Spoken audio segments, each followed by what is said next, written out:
Sa isang lumang simbahan na nakatirik sa gitna ng gubat gaganapin ang kasal ng babaeng si Dahlia. Sa kasal na yon ay naroon ang 3 binata na kaibigan din naman ng babae.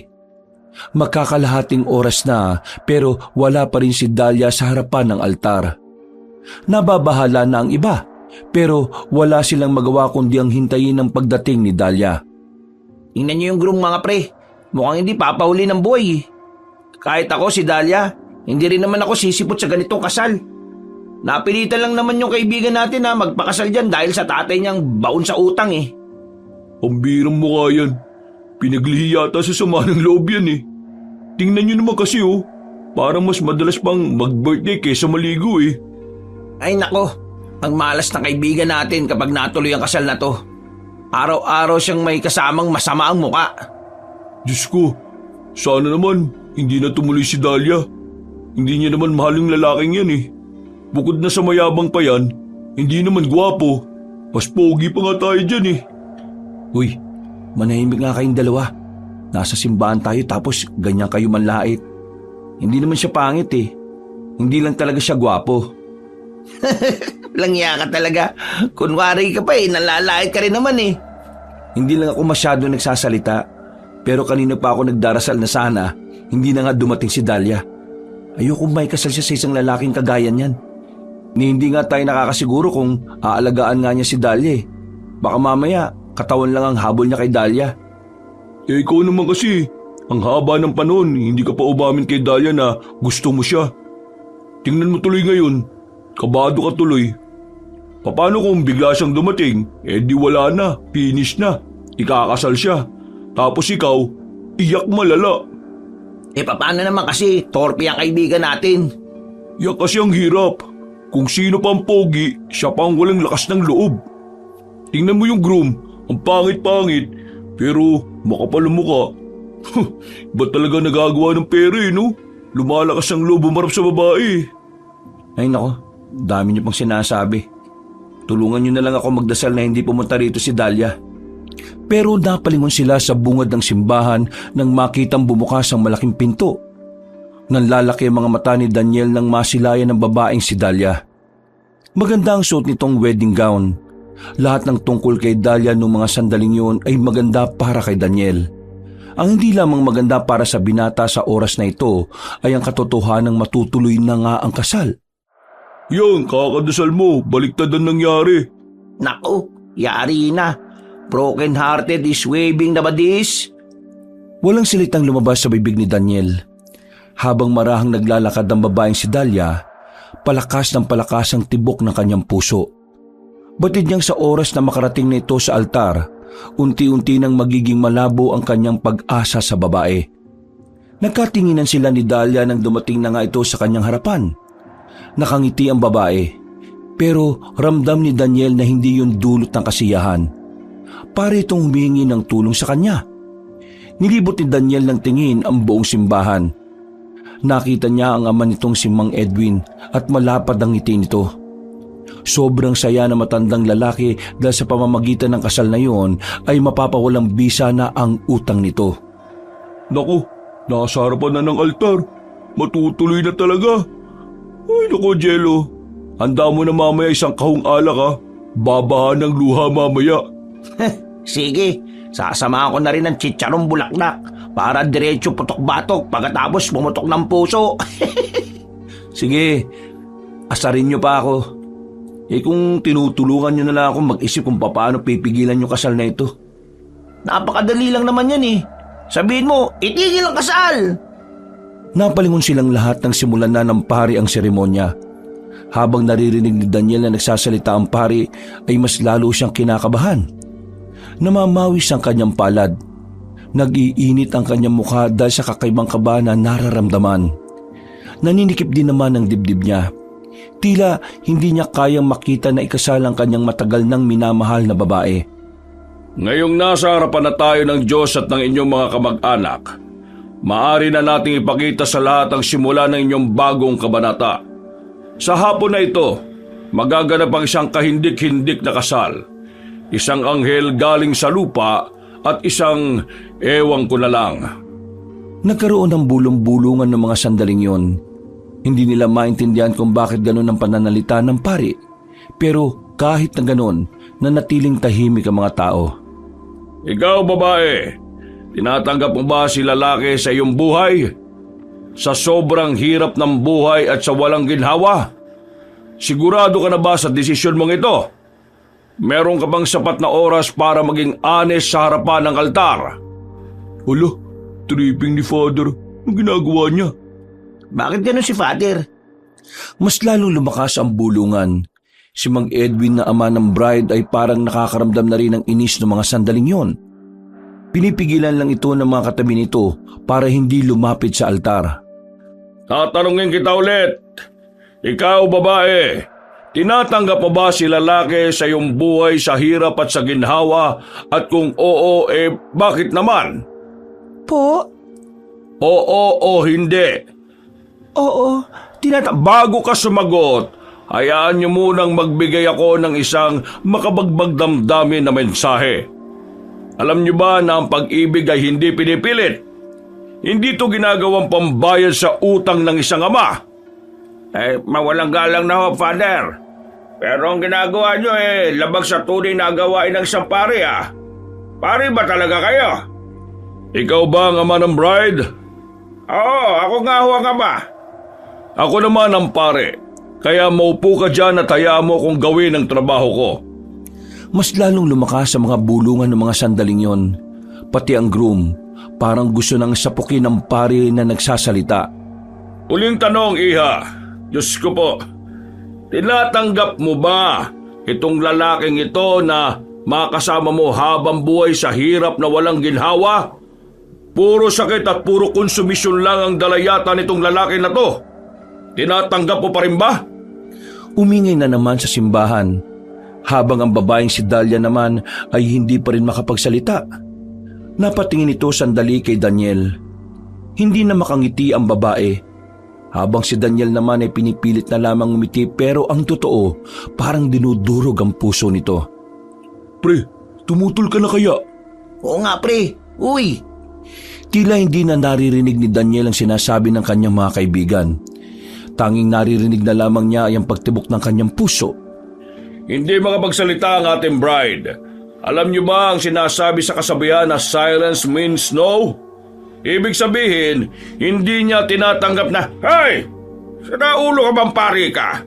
Hindi ganyan ang gawain ng isang paring nagkakasal sa dalawang tao nagmamahalan." Alin? Ito? Nagmamahalan? Mamahalin ng babaeng ito ang lalaking ito? Ganitong itsura? Maayos ka Kapag hindi mo tinapos ng maayos ang kasal ipapakulong kita. Huwag mo ako subukan. Father, sige na po. Ituloy niyo na po. Ayokong pati kayo madamay sa gulong ito. Huminga ng malalim ang pari at muling nanahimik ang simbahan. Nawala na ang mga bulungan. Buong akala nila ay magiging maayos na ang kasal na yon. Pero mas may malala pa palang mangyayari. Sige, mukhang wala na tayong magagawa. Kailangan na lang talaga siguro nating tanggapin na minsan ang mga anghel ay pwede ring makapangasawa ng sigbin. Ikaw, babae, tinatanggap mo ba ang lalaking ito sa hirap at ginhawa? Opo. Itigil ang kasal! Nagtataka ang iba sa ginawa ni Jello. Ang akala ng marami, may gusto si Jello kay Dahlia. Kahit ang babae nagtataka rin. Lihim naman na nagdiwang ang kalooban ng pare. Sige, tuloy nyo na ulit. Daniel, sumigaw ka na kasi. Ano ka ba naman? Ay, ikaw dyan! Huwag kang mang-trip dito Ipapabugbog kita mamaya kapag hindi ka tumigil. Paano mo nagagawang magbanta sa harapan ng Panginoon? Isa ka bang ama o isa kang masamang tao? Ituloy nyo na kasal. Kanina pa tayo rito Natuon ulit ang kanilang atensyon sa babae. Huminga ng malalim si Dahlia. Pakiramdam ng dalaga, hindi na nga talaga mapipigilan ang kasal na yon. Kaya naman naisipan niya na lamang na sumagot. Opo, Father. Nako, wala na, finish na. Ay, bigay ka ba? Oo raw. Ano lang susunod? Okay. Ikaw, babae, you now kiss the sigbin. Maglalapat na sana ang labi ng bride at groom pero Stop the wedding! Wow, social English! Di bagay pre, pero ox na. Ay, ikaw Daniel! Ano ba ginagawa mo? Nababaliw ka na ba? kitang-kita naman na hindi masaya si Dahlia sa kasal na ito. Kaya narito ako para sagapin siya sa kapalaran na nakaabang sa kanya. Wala kang karapatan sa anak ko! Kargador ka lang! Okay, dahil may tumututol, this wedding is dismissed. Eh, saraulo kang pari ka! Dismiss! Ano to? Meeting sa opisina? Dahlia, huwag kang mag-alala. Hindi ko hayaan na makulong ka sa isang buhay na hindi mo ginusto. Tinulak ni Jello at Janjan ang lalaking si Daniel. Agad namang lumapit si Daniel kay Dahlia.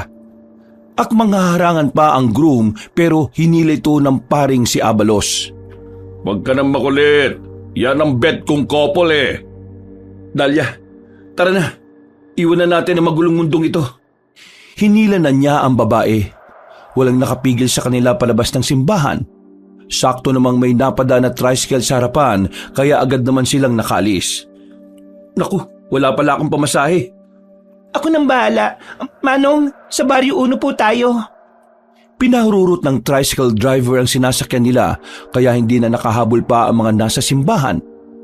Makalipas lang ang ilang sandali, nakarating na rin naman sila Daniel sa Baryo 1. Pumasok sila sa kagubatan. Sandali silang tumambay roon. Makalipas lang ang halos 20 minutos na katahimikan na namagitan sa kanila, biglang dumating si Mang Abalos. Nanlalaki ang mga mata ni Daniel sa kanyang nakita. Oh, si Father to ah. Anong ginagawa niya rito? Hindi siya totoong pare. Ha? Paano hindi totoong pare? Nandun siya kanina, di ba? Nakilala ko lang siya rito sa Baryo 1. Nakiusap ako sa kanya na magpanggap na pare para lang hindi matuloy ang kasal. Ano? Nasaan yung totoong pare? Nasa likod ng simbahan. Tulog. Pinainom ko ng alak eh. Pambihira. Hindi ko ito inaasahan ah. Pero maraming salamat sa iyo, iho. Hindi ko na kasi talaga kayang pigilan na kasal kanina. Galit na yung tatay nito eh. Buti na lang umepal ka. Umepal talaga. Hindi masamang umepal minsan. Lalo na kung may buhay kang ililigtas. Tingnan mo ang babaeng ito. Kung hindi ka umepal, baka napangasawa na nito yung sigbin eh. Maraming salamat, Daniel. Utang ko sa iyo ang buhay ko. Ang OA mo naman. Anong utang?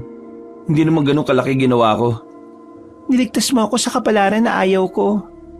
Ay, ikaw iho. Klas mo no? Ha? Ay, binata na siya. Bilog na utot. Dahlia, paano ba nakilala yung mga ganitong tao? Mamaya na kayo maglambingan ha. Ang mabuti pa, sumama na kayo sa tirahan ko para makapagpalit na ng suot ng babaeng ito. 2 minuto lang silang naglakad ay nakarating na rin sila sa tirahan ng matandang lalaki. Pagdating nila roon, dito na nalaman ni Daniel na isa palang albularyo ang matandang si Abalos. Yeah, dun sa kwarto. Naroon ang mga gamit mo. Pasensya na kayo ha. Nalasing kasi ako kagabi kaya hindi ako nakapaglinis. Ayos lang po. Maraming salamat po. Agad na ring naglakad ng dalaga patungo sa silid para makapagbihis. Napatingin naman ang matandang lalaki sa binata. Sumilay ang ngiti nito na parabang nanunukso. Crush mo no? Ilang taon ka na ba? Tuli ka na ba? Manong naman, malamang tuli na ako. Nasa tamang edad na rin ako. Pero maganda ang ginawa mo ha. Kawawa naman ang batang yan kung may kakasal lang dahil ipambabayad sa utang ng tatay. Sira ulo yung tatay niya eh no? Biruin mo, payapa ang buhay ng anak niya. Ikakasal niya sa lalaking may pamilyang magulo. Noon pa man, masama na talaga ugali ng tatay niyan eh. Nakakainis palagi kapag nakikita niya ako eh. Lagi ako minamaliit. Ang sarap ipakain sa mga aswang kung totoo lang na meron yun eh. Gusto mo ba ipakain ng ama niya sa aswang? Hindi naman totoo yun. Iho, totoo mga aswang. Akala mo lang hindi. Hindi ka ba maniniwala sa isang albularyo na kagaya ko? Hindi pa naman kasi kita ganun kakilala eh. Kaya hindi ko alam kung maniniwala ba ako sa'yo. Kung sa bagay, may punto ka naman. Pero, ikaw iho, seryoso, mahal mo ba yung babaeng yun, di ba? Ha? Alam mo ba, iho, kapag ang isang lalaki ay pinigilan ng kasal ng isang babae, ibig sabihin nun, may nararamdaman siyang espesyal sa babaeng yon. Hindi na nakapagsalita pa ang lalaking si Daniel. Natigil na ang kanilang usapan na iyon nang lumabas na ng silid ng babae. Oh, paano? Lalabas na muna ako. Bibili lang ako ng pangapunan. Dalia, hanggang kailan ka rito? Hanggang mamayang gabi lang. Pero dito sa baryo lang din na ito ako titira. May lilipatan na akong bahay sa bandang gitna. Sigurado ka bang kaya mo? Gusto mo ba akong samahan? Ha? Di ba bawal yun? Mag-asawa lang ang nagsasama sa iisang bahay eh. Hindi naman na uso ang ganon. Ang mahalaga naman ngayon, may respeto ang lalaki sa babae kahit na walang namamagitan sa kanila. Pero ganun kasi ang turo sa akin ng lola ko nung nabubuhay pa siya. Hanggat hindi kayo kinakasal, hindi kayo pwede magsama sa iisang bahay. Kailangan na muna nating magpakasal. Magpapakasal tayo? Hindi nakapagsalita si Daniel. Parang hindi niya rin inaasahan na masasabi niya yon. Mahabang katahimikan ng namayani. Tila may dumaang anghel sa kanilang harapan. Pero binasag na lamang ni Daniel ang katahimikan na yon. I mean, di ba, if ever lang naman, kailangan kasal tayo. Kung sa bagay. Nanahimik na lamang si Daniel sa gilid. Noong mga sandaling yon, alam niya sa kanyang sarili na nakakaramdam siya ng kilig. Hindi niya lamang ito pinahahalata. Lumabas na muna siya para magsibak na lamang ng kahoy. Pero sinundan pa rin siya ni Dalia roon. Hindi ko na alam kung ano mangyayari pagkatapos ng mga nangyari. Sigurado ako, galit na sa iyo ang tatay mo. Kung sakaling uuwi ka sa kanila, tatanggapin ka pa rin naman nila eh. Pero hindi ka na makakaalis doon. Sinasabi mo bang hindi na ako pwedeng umuwi? Pwede pa rin naman kung pipiliin mong mabuhay sa paraang ayaw mo. Ayoko na, nakakasakal na. Gusto ko nang mamuhay ng sarili ko lang. Matagal na ako nagtitiis sa mga ginagawa ni tatay eh. Ako na lang palagi yung nagiging kabayaran sa lahat ng maling desisyon niya sa buhay. Hindi naman sa kinakampihan kita ah. Pero tama lang naman na isipin mo rin ang sarili mo. Minsan lang naman tayo mabubuhay sa mundong ito eh.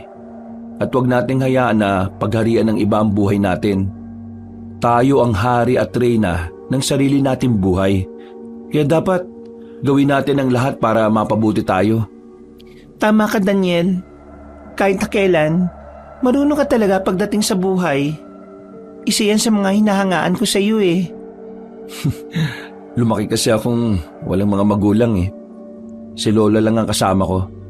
Pero mula nung mawala siya nitong nakaraang taon, mas marami akong napagtantong bagay. Siguro nga, mas matututo tayo kapag mag-isa na lang tayo eh, no? Sandaling natigil ang kanilang usapan nang merong mapansin ng babae sa gilid ng salangan.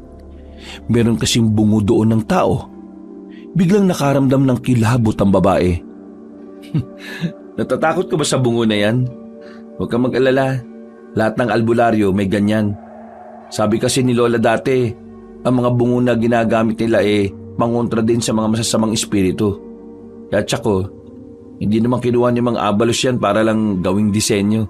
May dahilan yan. Ibig sabihin, ayos lang yan dyan? Oo, kasangkapan naman yan ng isang albularyo eh. Pero, paano mo ba siya nakilala? Nitong nakaraan kasi, gusto ko nalang tumalon sa ilog. Pero pinigilan niya ako. Tapos, sinabi ko sa kanya ang problema ko. Tapos ayun, nagkasundo kaming dalawa na tutulungan niya ako kapalit ng pera. Kailangan niya raw kasi ng pera para pondohan ng mga halamang gamot na ginagawa niya. Mukhang pabuting tao naman si Mang Abalos eh. Pero aware ba siya sa kayang gawin ng tatay mo? Alam ba niya na bigating tao ang tatay mo? Sinabi ko naman sa kanya lahat eh, pero pumayag pa rin siya. Dalia, ano bang balak mo ngayon sa buhay mo? Mamumuhay ako ng simple. magpapatulong ako kay Mang Abalos na makahanap ng trabaho. Paano kung ipahanap ka ng tatay mo? Pinaghahandaan ko ng bagay na yan. Kaya nga dito ako sa Barrio Uno para kahit na papaano, malayo ako sa atin. Basta, Dahlia, ano man ang mangyari, narito lang ako palagi para tumulong ha. Kasama mo kami ng tropa. Maraming salamat. Palang araw, makakabawi rin ako sa'yo. Hindi naman na kailangan. Ang mahalaga lang naman sa akin nasa maayos kang kalagayan. Para saan pat naging magkaibigan tayo, di ba? Makalipas ang ilang oras ay agad dumating na rin ang matandang si Abalos. Pasipul-sipul pa ito ng ilapag ang mga pinamili sa mahabang lamesa sa bakuran nila. Iya, kapag nakalipat ka na sa kabila, wag kang lalabas kapag malalim na ang gabi ha. Merong munti ka ng mabiktima mga aswang dyan eh. Maraming salamat sa pagtulong sa akin Kung wala ka, baka mamayang 10:00 pa ako natapos kakabitbit ng gamit ko. Paano mo nadala to sa bahay ni Mang Abalos? Inunti-unti ko lang. Mapapansin kasi ako ni tatay kapag inisahang hakot ko. Ang galing mo. Wala siyang kamalay-malay na wala na palang laman yung kwarto mo. Sigurado ka bang ayos ka na dito? Oo, mag-isa lang naman ako Kasya naman ako dito. Basta, sabihan mo lang ako kapag may kailangan ka ha. Tutulungan naman kaagad kita. Teka, paano ka nga pala? Sigurado kong galit din sa'yo ang tatay mo. Baka hinahanap ka na rin nila. Wag mo akong isipin. Kayang-kaya ko naman ang sarili ko Sigurado ka ba? Oo. O sige na, isarado mo na yung pinto. Yung paalala ni Mang Abalos ha. Huwag kang lalabas kapag alanganing oras na. Hindi ko alam kung totoo yung aswang-aswang na yun Pero sundin na lang natin siguro. Tumango na lamang ang dalaga. Kumaway na lamang ang binatang si Daniel na maglakad na rin siya paalis. Napabuntong hininga na lamang si Daniel. Kung maari niya lang talagang samahan ng babae ay ginawa na niya. Pero hindi pwede. Para sa kanya ay sagrado ang pagsasama ng lalaki at babae sa iisang bubong. Uuwi ka na ba? Oo, dumaan lang ako dito para makapagpaalam. Maraming salamat pala kanina sa masarap na merienda at hapunan Kailangan ko na bumalik sa amin Paano yung tatay ni Dahlia? Bahala na siguro. Ang mahalaga naman nasa maayos na kalagayan na ngayon si Dahlia. Crush mo no? Manong naman, paulit-ulit. Sige na aalis na ako. Sige, ingat. Pero magaling ba akong umarte bilang pare? Oo, magaling kayo. Ang galing nyo ngang mang-asar Natatawa na lamang ang binata ng mga sandaling yon. Naglakad na lamang ito palayo. Mga ilang sandali lang ay nakarating na rin siya sa sakayan ng mga tricycle. 8:00 pa lang naman kaya meron pa rin siyang inabutan na masasakyan. Habang nasa biyahe, lumalakas na rin ang kanyang kaba. Ngayon niya lang naisip ang mga ginawa niya. At ngayon rin lang niya naramdaman ang pangamba. Alam niya kung ano ang kayang gawin ni Mang Edwin. Kilala niya ang impluwensya ng matandang yon.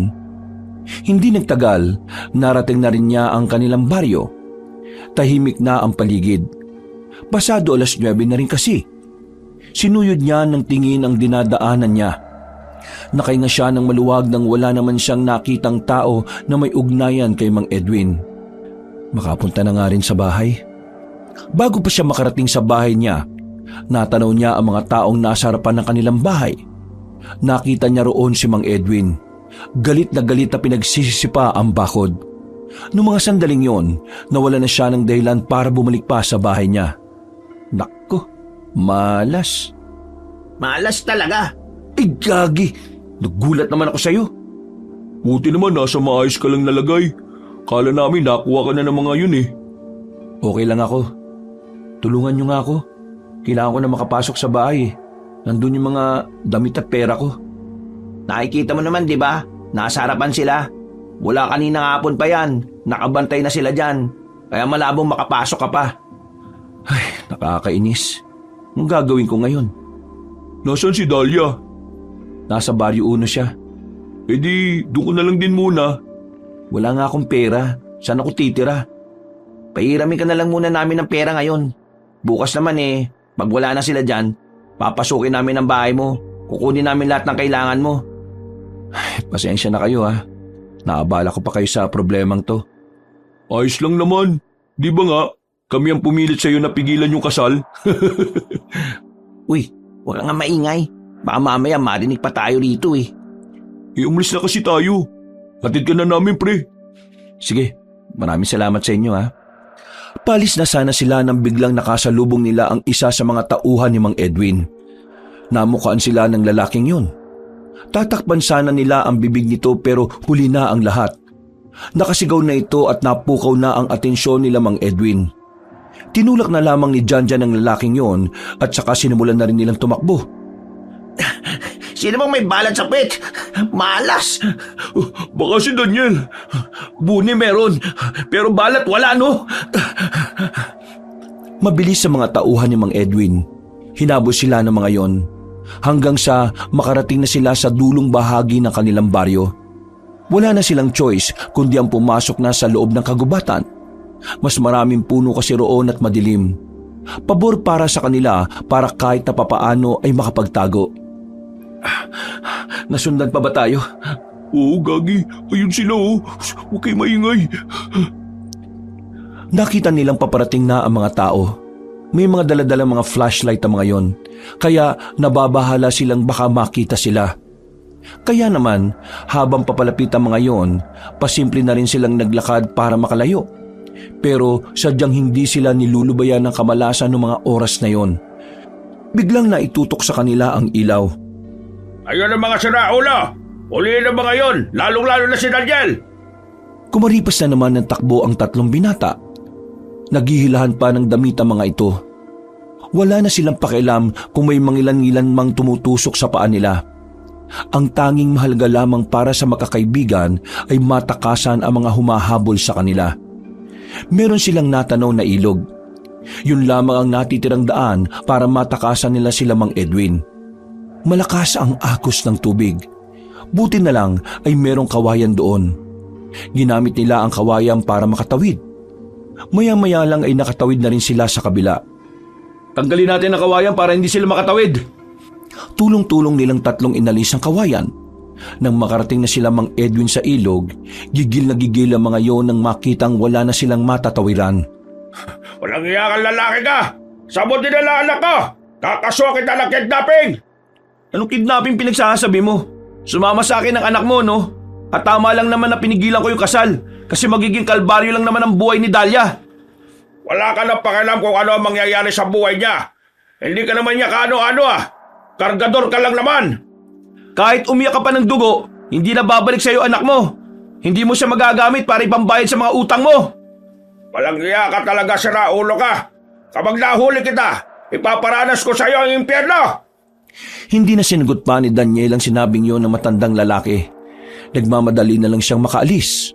At dahil napalayo na sila sa tamang daan, hindi nila alam ngayon kung paano sila pupunta sa Baryo 1 ng mas mabilis. Naku, nasa gubat tayo ngayon. Saan ang daan? Walang tsak na direksyon tong nilalakad natin. Saka, nag-iingay ka dyan. Kaya manahimik ka na lang. Baka mamaya niyan makabulabog ka ng elemento. O kaya naman, baka may aswang dito. Ikaw talaga ipapakain ko. Wala namang aswang dito sa atin eh. Baka siguro sa ibang baryo meron. Kahit saan pwede magkaroon ng aswang, no? Depende kung saan nila gusto magtago. Ano naman ngayon kumapadpad ang mga aswang dito sa atin? Anong ngayon? Mababangis sa mga yon, no? Nananakit sila ng tao. Kakayanin naman ng tao yun. Ano pang silbi ng mga barumbado at tamboy sa baryo natin, di ba? Uy, tigilan nyo na nga yung mga aswang-aswang na yan. Hindi naman totoo yan eh. Hindi ka pala naniniwala sa aswang, ano? Maniniwala lang ako kapag mismong mga mata ko na nakakita.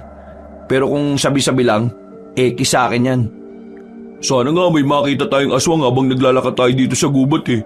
Para naman maniwala ka na rin na totoo mga aswang. Oo, sige, pagdasal mo na sana may makita tayong aswang para maniwala na ako sa mga kalokohan ninyo. Baka naman kapag nakakita na tayo, ikaw naman ang unang tumakbo, ha? Ako? Tatakbo? Siguro sa tao takot ako. Pero sa mga ganyan, manigas sila. Tapang ni tropa. Tingnan natin kapag nakakita talaga tayo ng totoong aswang. Nagtatawanan pa sila ng mga sandaling yon. Hindi nila alintana ang dilim na kanilang tinatahak. Nalilibang sila sa kanilang mga pinag-uusapan. Kaya kahit na liblib ang kanilang dinaraanan, wala naman silang nararamdamang takot o pagkailang. Pero nag-iba ang ihip ng hangin nang makarating sila sa isang malawak na kapatagan. Paritong dating taniman ng palayan. Pero nagtataka sila sa nakikita nilang tila may mga putol na puno roon. Nung una, hindi nila yun pinansin. Buong akala kasi nila ay lehitimong puno lang. Pero nang papalapit na sila roon, saka na nila napagtanto kung ano ang mga naroon. Gagi, hindi mga putol na puno to. Kalahating katawan nito ng mga manananggal. Hindi makapagsalita ang lalaking si Daniel sa mga sandaling ito. Hindi siya makapaniwala sa kanyang mga nakikita. Nasa halos 10 kalahating katawan ng mga manananggal ang naroroon. Hindi niya alam kung papaanong nangyaring naiwan ang katawan roon. Isa lang ang alam niya sa puntong ito. Naniniwala na siya na totoo ang mga aswang. Aswang? Aswang ang mga yan? Oo, aswang nga. O ano, naniniwala ka na ba? Mukha ka nang natatakot oh. Kailangan na nating umalis dito. Baka mamaya malaman nilang narito tayo. Ang sabi nila, kapag ibabang katawan lang ang kaharap mo, hindi ka raw mararamdaman ng mga aswang. Kaya naman, meron ako naisip. Ano naman ang naisip mo? May naisip akong trip mga pre. Eh di ba sinasabi niyo kanina na delikado ang mga aswang? Eh bakit narito pa tayo? Uy, takot siya. Takot ka no? Anong takot? Iniisip ko lang yung kapakanan natin. Dito ka lang pre. Ikaw Jello, sama ka sa akin. Lapitan natin. Ano ba kasing gagawin natin? Sabi nila, naninipa daw mga yan. Ang gagawin natin, pagtatabi-tabi natin ang mga kalahating katawan na yan. Tapos, kukurti natin isa-isa para magtadyakan sila. Sila ulo. Pwede ba yun? Kaya nga gawin natin para malaman natin kung posible o hindi Kapag tayo napahamak dyan ha. Dami talaga nitong alam na kalokohan eh. Diyan ka lang pre, bawal dito mga takot. Di ako takot no? Agad na lumapit ang 2 binata sa mga kalahating katawan ng manananggal. Nakikita pa nilang gumagalaw ang paa ng mga yon, pati na rin ang bituka na nakalitaw sa bewang. Pero hindi nila yon pinagtuunan ng pansin. Walang nararamdamang takot ang 2. Binuhat nila ang isang kalahati. Sinunod naman nila ang iba. Nang mapaglapit-lapit na nila ang mga yon, kinurot nila sa binti lahat. Mabilis silang lumayo. Halos mamatay sila sa kakatawa nang makitang nagtatadyakan ng mga kalahating katawan. Kahit si Daniel na halata namang natatakot, napahagalpak din ng tawa. Pinagtripan nila ang kalahating katawan ng mga manananggal. Hindi pa nga sila nakontento. Tinadyakan nila ang mga yon. Nagtumbahan ng mga yon at hirap na makabangon. Pero wala pang 5 minutong ginagawa nila yon, may narinig silang kakaibang ingay mula sa kung saan. Gagi, mukhang pabalik na sila. Kailangan na natin makaalis, dali! Anong makaalis? Magtatago muna tayo. Titingnan natin kung anong reaksyon nila. Hinila ni Janjan si Daniel patungo sa sulok. Ilang sandali lang, nakita na lang nila ang mga manananggal na naging buo na ulit ang katawan. Nag-away-away ang mga yon sa pag-aakalang sila rin ang kumurot sa binti ng isa't isa. Pigil na pigil naman ang tawa ng 3. Hindi sila maaaring tumawa ng malakas dahil maririnig sila. Umalis ang manananggal. Hindi sila nakita ng mga yon. Kinabag na sila sa kakatawa. Hindi naman pala nakakatakot yung mga aswang na yan eh. Oo, basta kaya mo lang sumabay sa trip. Kita nyo kung paano nila pagbintangan ng isa't isa? Para silang mga tanga eh. O ano, gawin natin uli. Ikaw na lang. Baka mamaya nakatsamba lang tayo ngayon na di nila tayo nahuli. Paano kung nahuli na nila tayo sa susunod? Tama si Daniel. Isa pa, hindi naman ito pakay natin eh. Kailangan natin makarating sa Baryo 1. Eh di sige, pero nag-enjoy naman kayo, di ba? Pagtripan mo ba naman yung mga aswang eh? Nung sandaling yun, ang naging interpretasyon ni Daniel sa mga aswang ay madali lamang paglaruan. Hindi nakakatakot at hindi naman delikado. Akala niya kasi basta-basta lang ang mga aswang. Sa pagtsatsaga nilang maglakad, nakalabas na rin sila ng kagubatan. Nasa kalsada na sila at nalaman na rin nila ang tamang daan. Dakong alauna na ng madaling araw na makarating sila sa Baryo 1. Tulog na ang lahat ng tao. Pero kailangan ni Daniel na makausap ang matandang si Abalos. Ito lang ang tingin niya makakatulong sa kanya. Tao po! Tao po! Mga Abalos! Daniel, akala ko ba umuwi ka na? Bakit ka narito? Kasama pa ang mga kaibigan mo Hinahabol kasi ako ni Mang Edwin. Parang papatay nila ako. Pwede po bang dito na muna ako? Bukas ng umaga hanap ako na matitirhan dito. Wala namang problema sa akin. O pre, tropa mo pala tong si Father Oo nga, ikaw yung pare sa kasal nila Dahlia, di ba? Hindi siya totoong pare. Nagpanggap lang siya na pare para pigilan din yung kasal. Kakilala siya ni Dahlia. Kaya pala lakas ng trip Ay, siya nga pala. Albularyo pala si Mang Abalos. Gumagawa siya ng mga gamot. Albularyo pala di may alam po kayo sa mga aswang. Oo naman. Kanina po kasi may pinagtripan kami mga aswang Sa sinabing yun ni Jello ay biglang sumeryoso ang mukha ng matandang lalaki. Pinapasok na sila nito sa loob ng bahay. Binigyan din ng maiinom. Sinabi niyong may pinagtripan kayong aswang? Daniel, ano bang sinasabi ng mga kaibigan mo? Nung hinabol kasi kami ni Mang Edwin, napadpad kami sa gubat. Tapos, meron kaming nakita mga kalahating katawan ng mga manananggal. Nasa 10 yata yung mga yon. Tapos, pinagtabi-tabi nila. Kinurot nila sa binti. Tapos, nagtadyakan yung mga kalahating katawan na yon. Nag-away yung mga manananggal nung balikan nila yung mga katawan nila. Mga siraulo din pala itong mga kaibigan mo Ang saya-saya kaya. Pero, huwag nyo nang uulitin ang ginawa nyo Wala kayong alam kung ano ang kaya nilang gawin. Bakit Delikado po ba sila? Mapanganib ba talaga sila? Hindi nyo man lang ba tinanong kung bakit wala ang kalahating katawan nila roon? Dahil yun sa naghahanap sila ng pwede nilang kainin. At kadalasan sa mga kinakain nila, mga babae o bata. Sa hindi malaman na dahilan, bigla na lamang nagtindigan ng balahibo ng binatang si Daniel. Nakakaramdam na siya ng takot. Kabadong malala si Daniel dahil buong akala niya pwedeng paglaruan palagi ang mga aswang, lalo na ang manananggal. Siguro, swerte kayo kasi hindi nagkataon na yung pinuno nila ang pinagtripan ninyo. May pinuno ho sila? Oo, meron silang pinuno at ang pangalan niya ay Marivic. Isang mabangis na manananggal. At ayon sa paniniwala ng mga albularyong kagaya ko, ang matandang aswang na yon ay may angking bilis. Hindi to gaya ng ibang manananggal na pinagtripan ninyo. Kung itong makakatagpo ninyo, baka hindi na kayo nakauwi.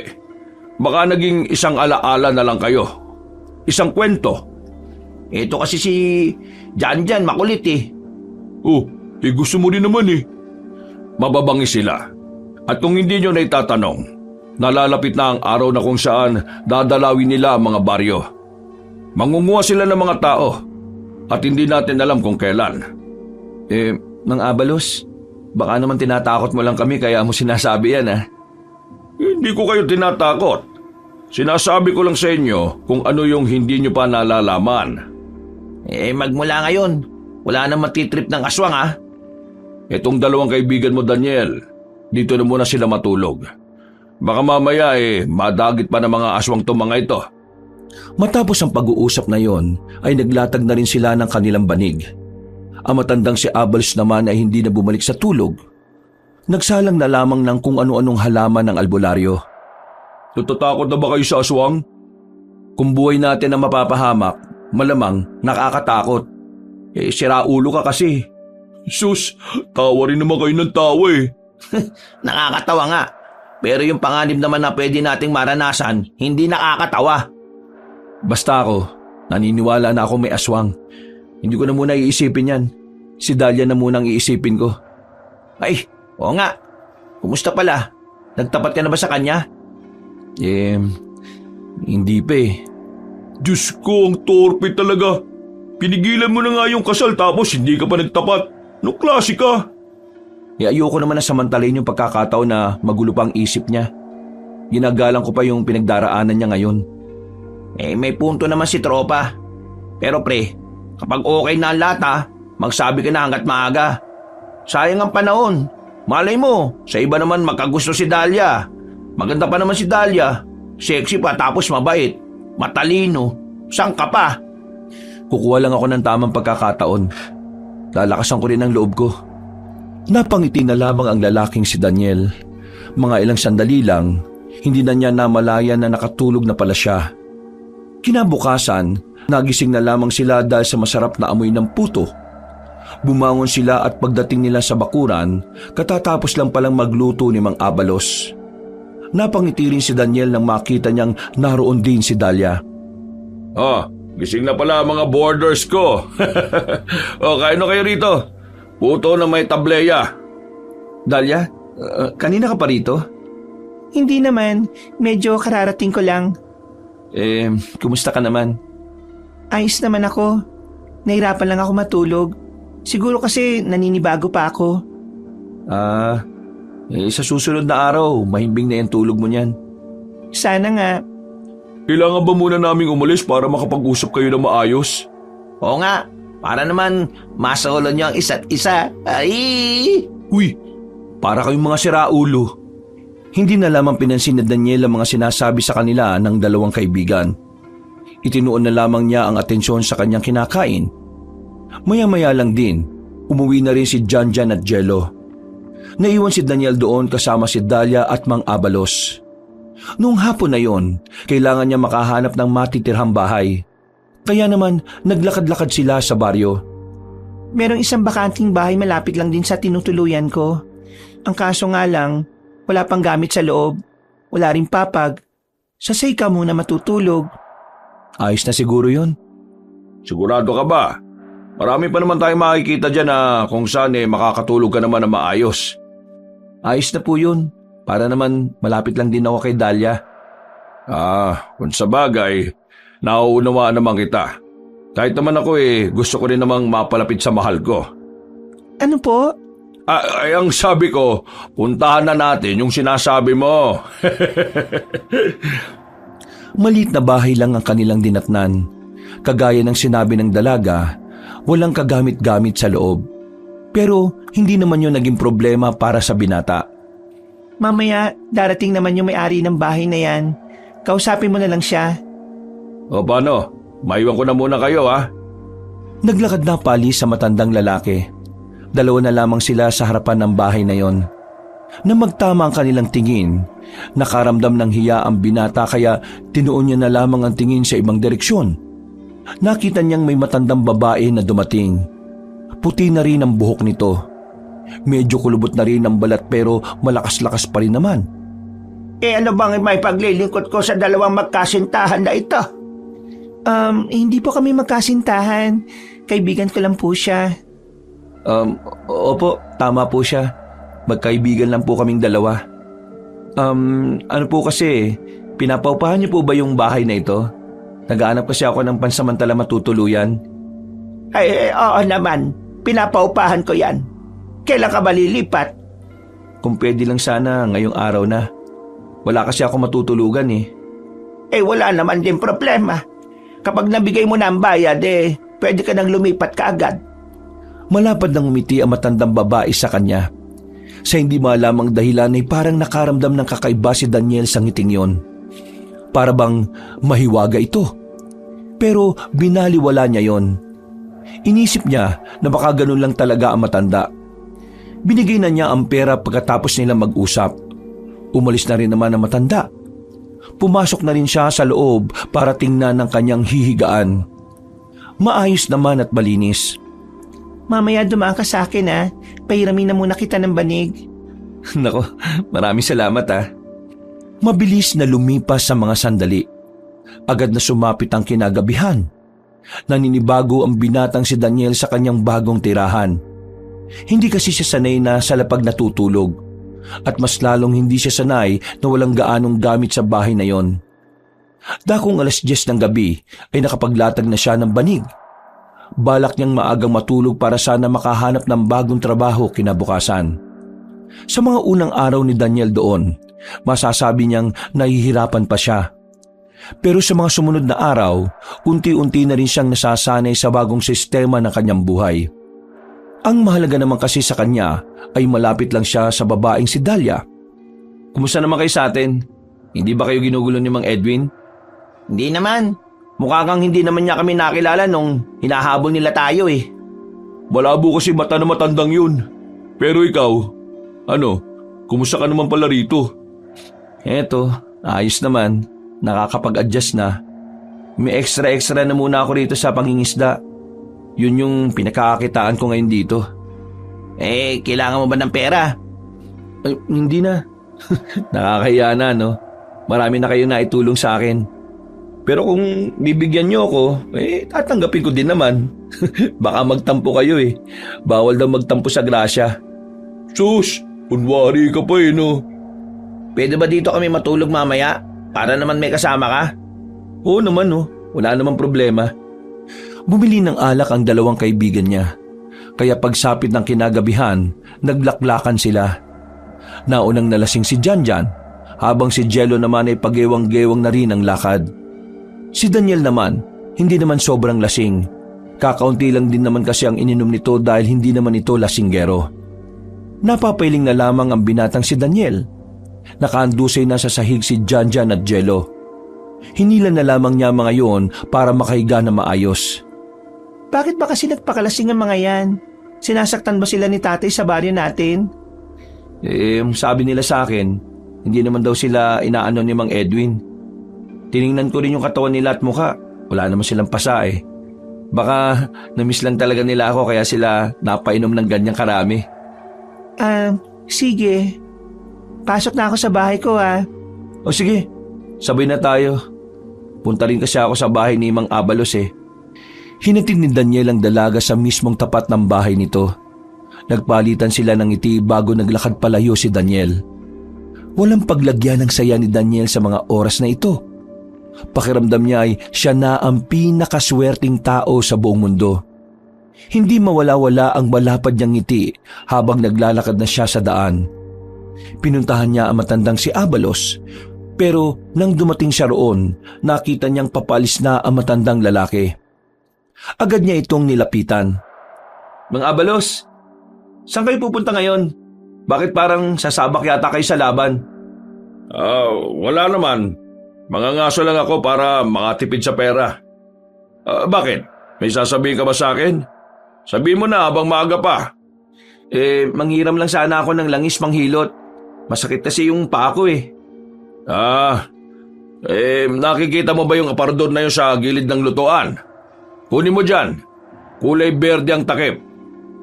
Pasensya ka na ha, hindi na kita maasikaso. Kailangan ko na rin kasing umalis. Pinagmasdan na lamang ni Daniel ang albularyo na naglakad palayo. Saan kaya pupunta yun? Masundan nga. Matapos makuha ang langis, mabilis niyang sinundan si Mang Abalos. Nakita niyang pumasok ang matandang lalaki sa loob ng kagubatan. Dito pa lang, masama na ang kutob niya. Nagkaroon na siya ng ideya na baka aswang ang bibirahin nito. Kinakabahan si Daniel para sa kapakanan niya. Pero nag-aalala rin naman siya sa matanda. Kahit kasi kailan lang niya ito nakilala, naging mahalaga na ito para sa kanya. Ang tapang naman niyang aswang ang kakalabanin niya. Matanda na siya tapos mag-isa lang din siya. Sa kanyang pagpapatuloy sa pagsunod, natanaw niyang tumigil na ang matandang albularyo sa tapat ng malaking bato. Pinatay na nito ang daladalang lampara. Hindi malaman ni Daniel kung ano ang ginagawa ni Mang Abalos sa likuran ng malaking bato. Pero naririnig niya na parabang meron itong inaayos. Pag-alis doon ni Mang Abalos, agad din naman siyang lumapit. Pagsilip niya, may nakita na rin siyang bahay na nakatirik sa gitna ng kagubatan. Masama ng kutob ni Daniel, pero mas lalo siyang nabahala nang makita niyang lumapit na doon na matandang si Mang Abalos. Pumasok ito ng bakuran. Nang lumapit pa ng bahagya si Daniel, nakita niya ang kalahati ng katawan ng manananggal na naroon. Hindi nag-atubiling lumapit ang albularyo. Walang ano-ano, tinaga niya ito ng itak ng paulit-ulit. Agad na tumumba ang kalahating katawan. Gagi, baka bumalik na yung ibabaw na katawan.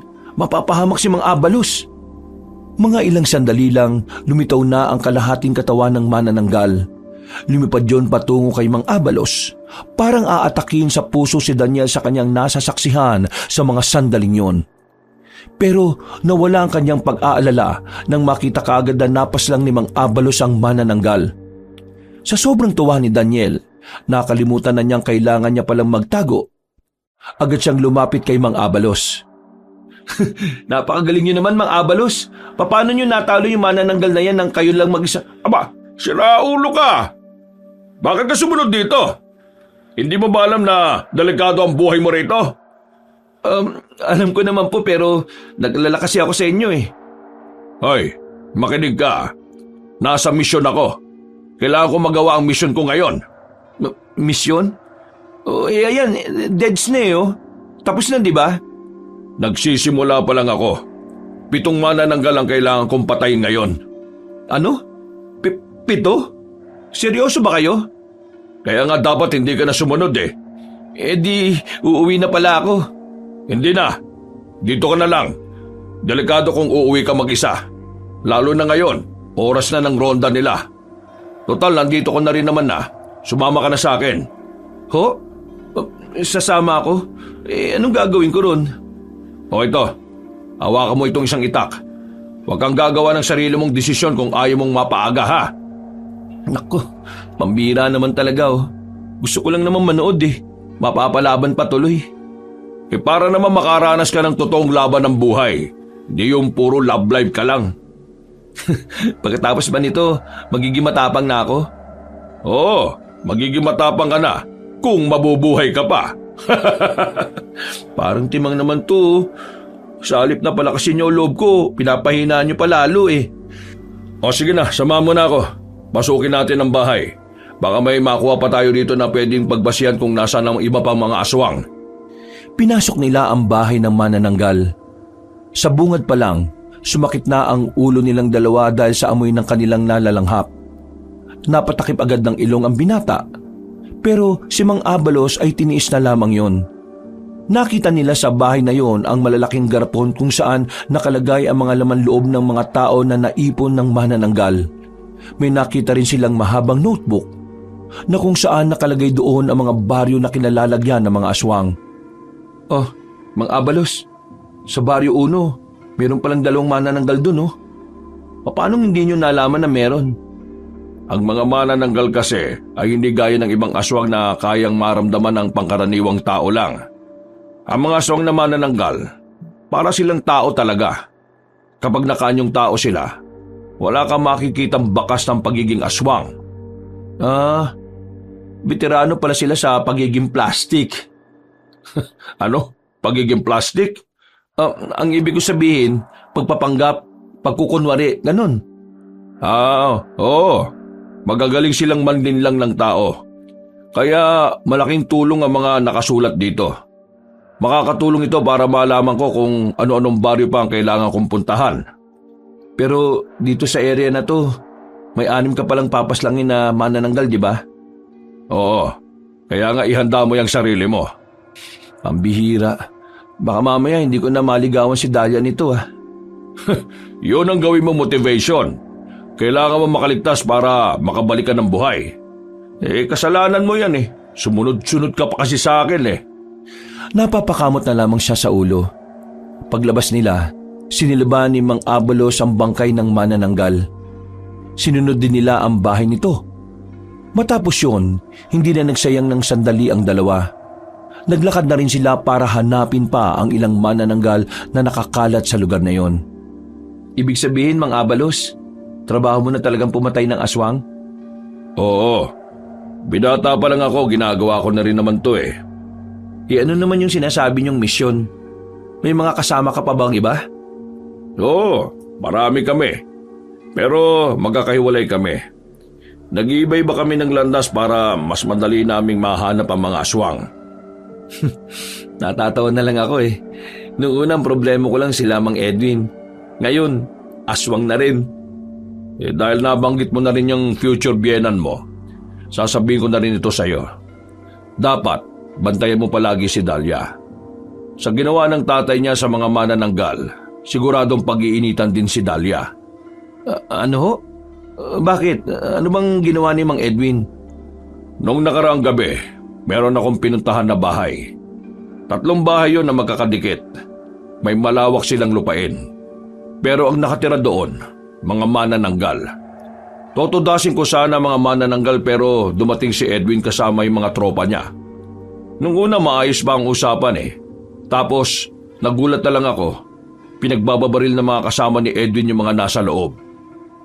Pinagbababaril? Grabe naman. Ano ba pinag-usapan nila? Lupa. Gusto nilang bilhin ang lupa. Kaso ayaw ng mga nakatira doon. Kaya pinatay nila. Grabe. Alam ko masama ugali ni Mang Edwin pero hindi ko inakala na kakayanin niyang pumatay. Ang pagkakamali nila, mga aswang ang mga dinali nila. Mga manananggal. At alam mo kung anong nakakabahala. Ano ho? Merong isang nakaligtas sa mga aswang. Nako. Hindi mapapahamak yung ibang kamag-anak niya na wala namang kinalaman. Ay nako, sira ulo talaga. Kailangan kong talagang protektahan si Dahlia. Tigil! Bakit to? Yumuko ka! Tago! Manananggal ang isang yon. Bakit tayo nagtatago?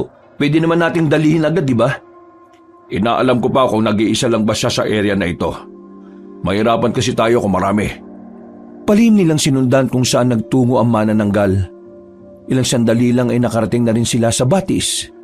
Sa puntong ito, doble ingat ang kanilang ginagawa. Madilim sa batis. Hindi rin naman sila maaaring magbukas ng lampara dahil madaling malalaman na naroon sila. Pagsilip nila, nakita nilang lalapag na ang manananggal sa pang-ibabang katawan nito. Bago pa mangyari yon, tinira na ni Mang Abalos ng tirador ang manananggal. Kaya naman hindi nito nagawang ikabit ang sarili sa isa pang katawan. Tara, lusob!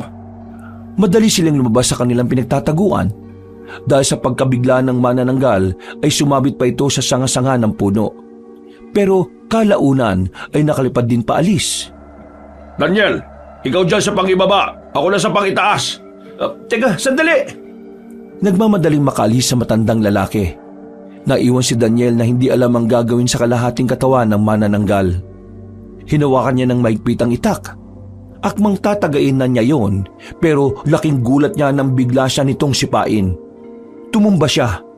Dumulas din ang itak nito sa kamay dahil sa pagpapawis ng kanyang palad. Wala ka namang mata, pero bakit parang nakikita mo ko? Ha? Sinubukan niyang kunin ang itak pero lumubog na yon sa batis. Wala siyang magagawa kundi ang palagan na lamang ang kalahating katawan ng manananggal. Malakas ka pala sumipa ha. Tingnan natin kung papalag ka sa gagawin ko. Matapang na lumapit ang binatang si Daniel. Bumelo siya ng malakas at saka sinipa yon sa pagitan ng mga hita. O ano? Masakit ba mabayagan? Walang epekto ang kanyang ginawa. Naglakad lang yon palapit sa kanya. Pero sa puntong ito, mas mabilis na ang lakad. Uy, gagi. Hindi ka nga pala lalaki. Pambirang buhay to. Anong gagawin ko ngayon dito? Takbo lang siya ng takbo nung oras na yon para hindi siya maabutan ng kalahating katawan. Hanggang sa may pumasok na namang ideya sa utak niya. Dinukot niya ang langis na panghilot. Inamoy niya yon at nalaman na maanghang ito. Mabilis na tumakbo ang binata palapit sa kalahating katawan at saka ibinudbod ang langis sa bewang nito. Sa ginawa niyang yon, parang nagdabog yon. Parang batang nagmamaktol. O ano, mapdi ba? Natumba ang kalahating katawan na yon at ang hindi na yon makabangon, buong lakas na hinila yon ni Daniel at itinapon yon sa tubig. Lunod ka ngayon. Ay, teka, paano pala malulunod yun eh? Wala namang bibig yun. Mas lalong nawindang si Daniel nang makitang nagfo-floating ang kalahating katawan. Pumapadyak pa ito sa tubig hanggang sa makabalik ito sa gilid ng batis. Natataranta na si Daniel kaya pinutol niya ang sanga na nakita niya. Matapang niyang itinarak ang sanga na yon sa mismong bewang. At sa pagkakataong ito, tuluyan nang hindi na gumalaw ang kalahating katawan ng manananggal. Buti naman. Diyos ko, nakaka-stress pala kalaban to.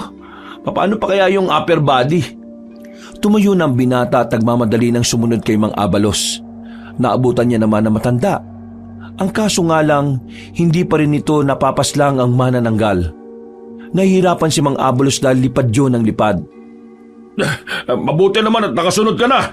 Napatay ko yung kalahating katawan niya. Sinaksak ko sa beyong ng matulis na sanga eh. Ayos, kung ganon, madali na natin to mapapaslang. Paano? Binalikan nila ang ibabang parte ng manananggal. Sumunod din naman sa kanila ang manananggal nang mapagtanto nito ang kanilang gagawin. Itinali ni Mang Abalos ang ibabang katawan sa puno. Humawak ng gas at posporo ang matandang albularyo. Seryoso?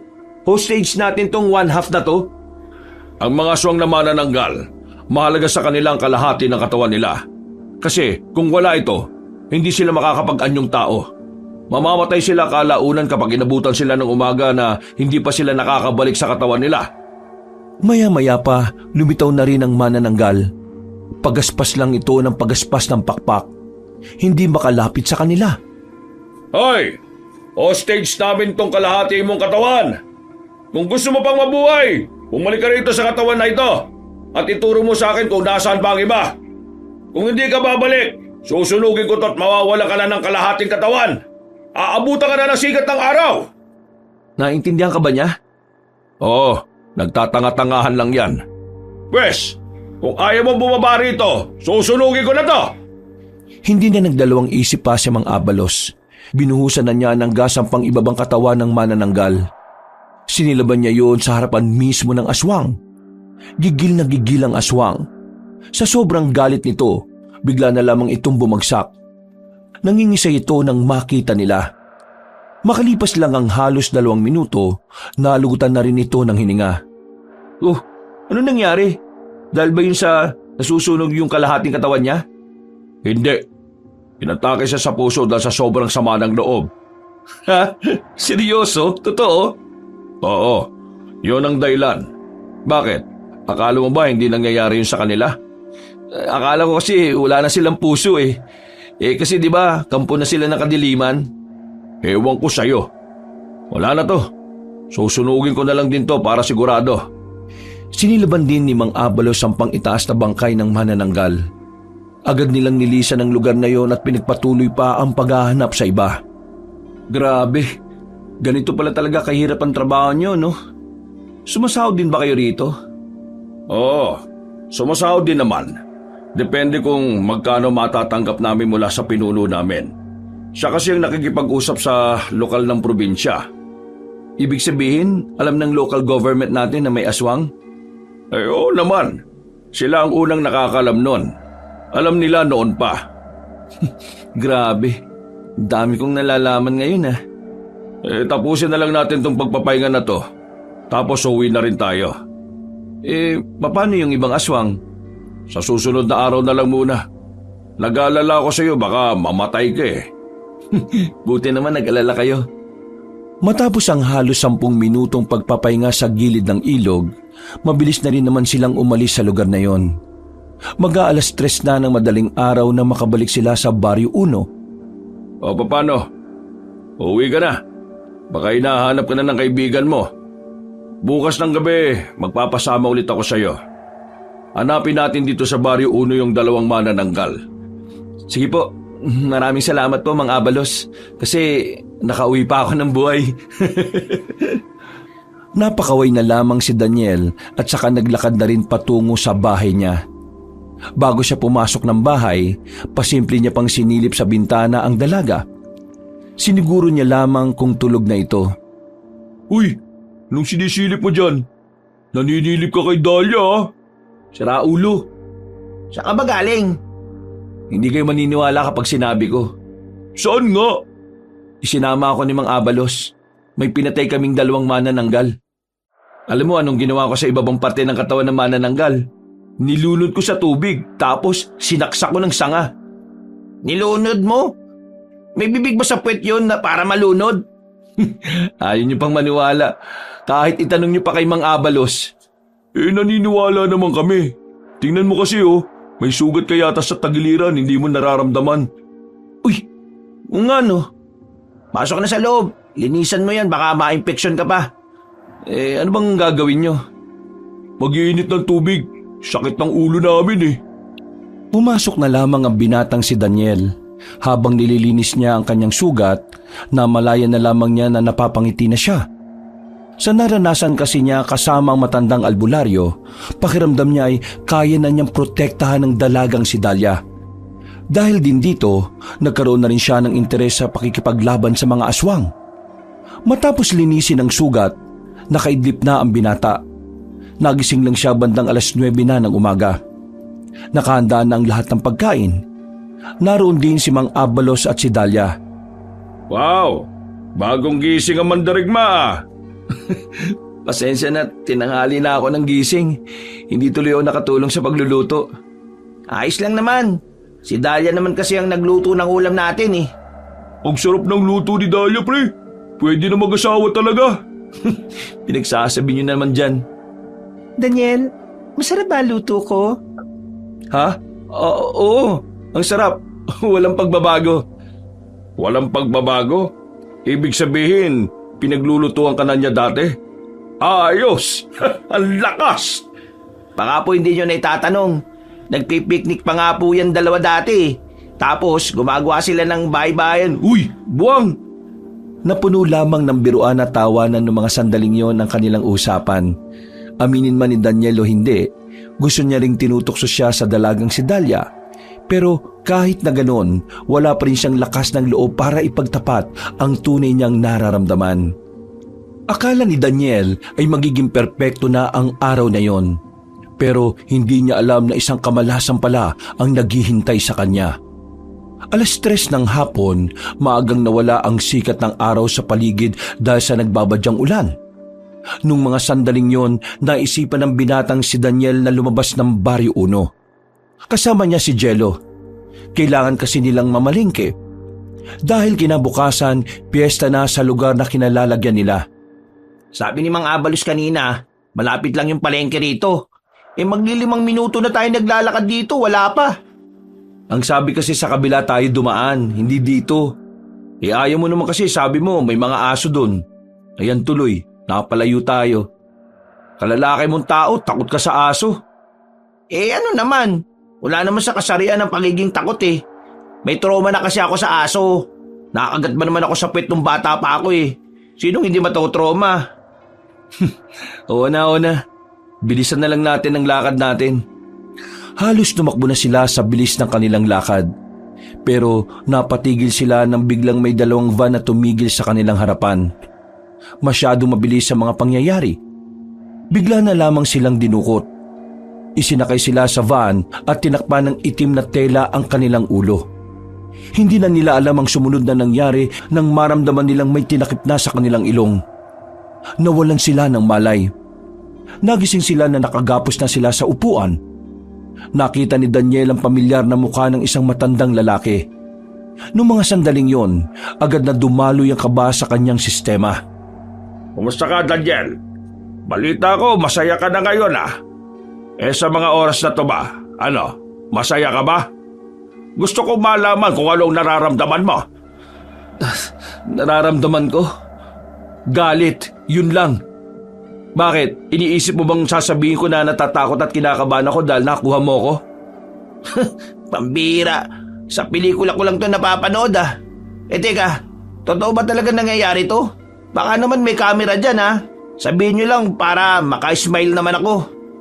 Hoy, ikaw. Hindi ka na sana madadamay rito kung hindi ka lang din umeepal eh. Akalain mo yon. Hindi kita pinaghihinalaan at yung isa pa pero kasama ka pala talaga sa tumutulong sa Daniel na ito. Diyos ko, malamang Mang Edwin, tutulungan ko yan eh, kaibigan ko yan eh. Siguro di mo naranasan tumulong sa kaibigan kasi wala ka nun. Hoy, hindi ko mo yung bibig mo ha. Nakikita mo yung tubo na yon? Ipapasok ko sa bibig mo yan kapag napikon ako sa'yo. Doon naman si Mang Edwin, pinibiro lang naman eh.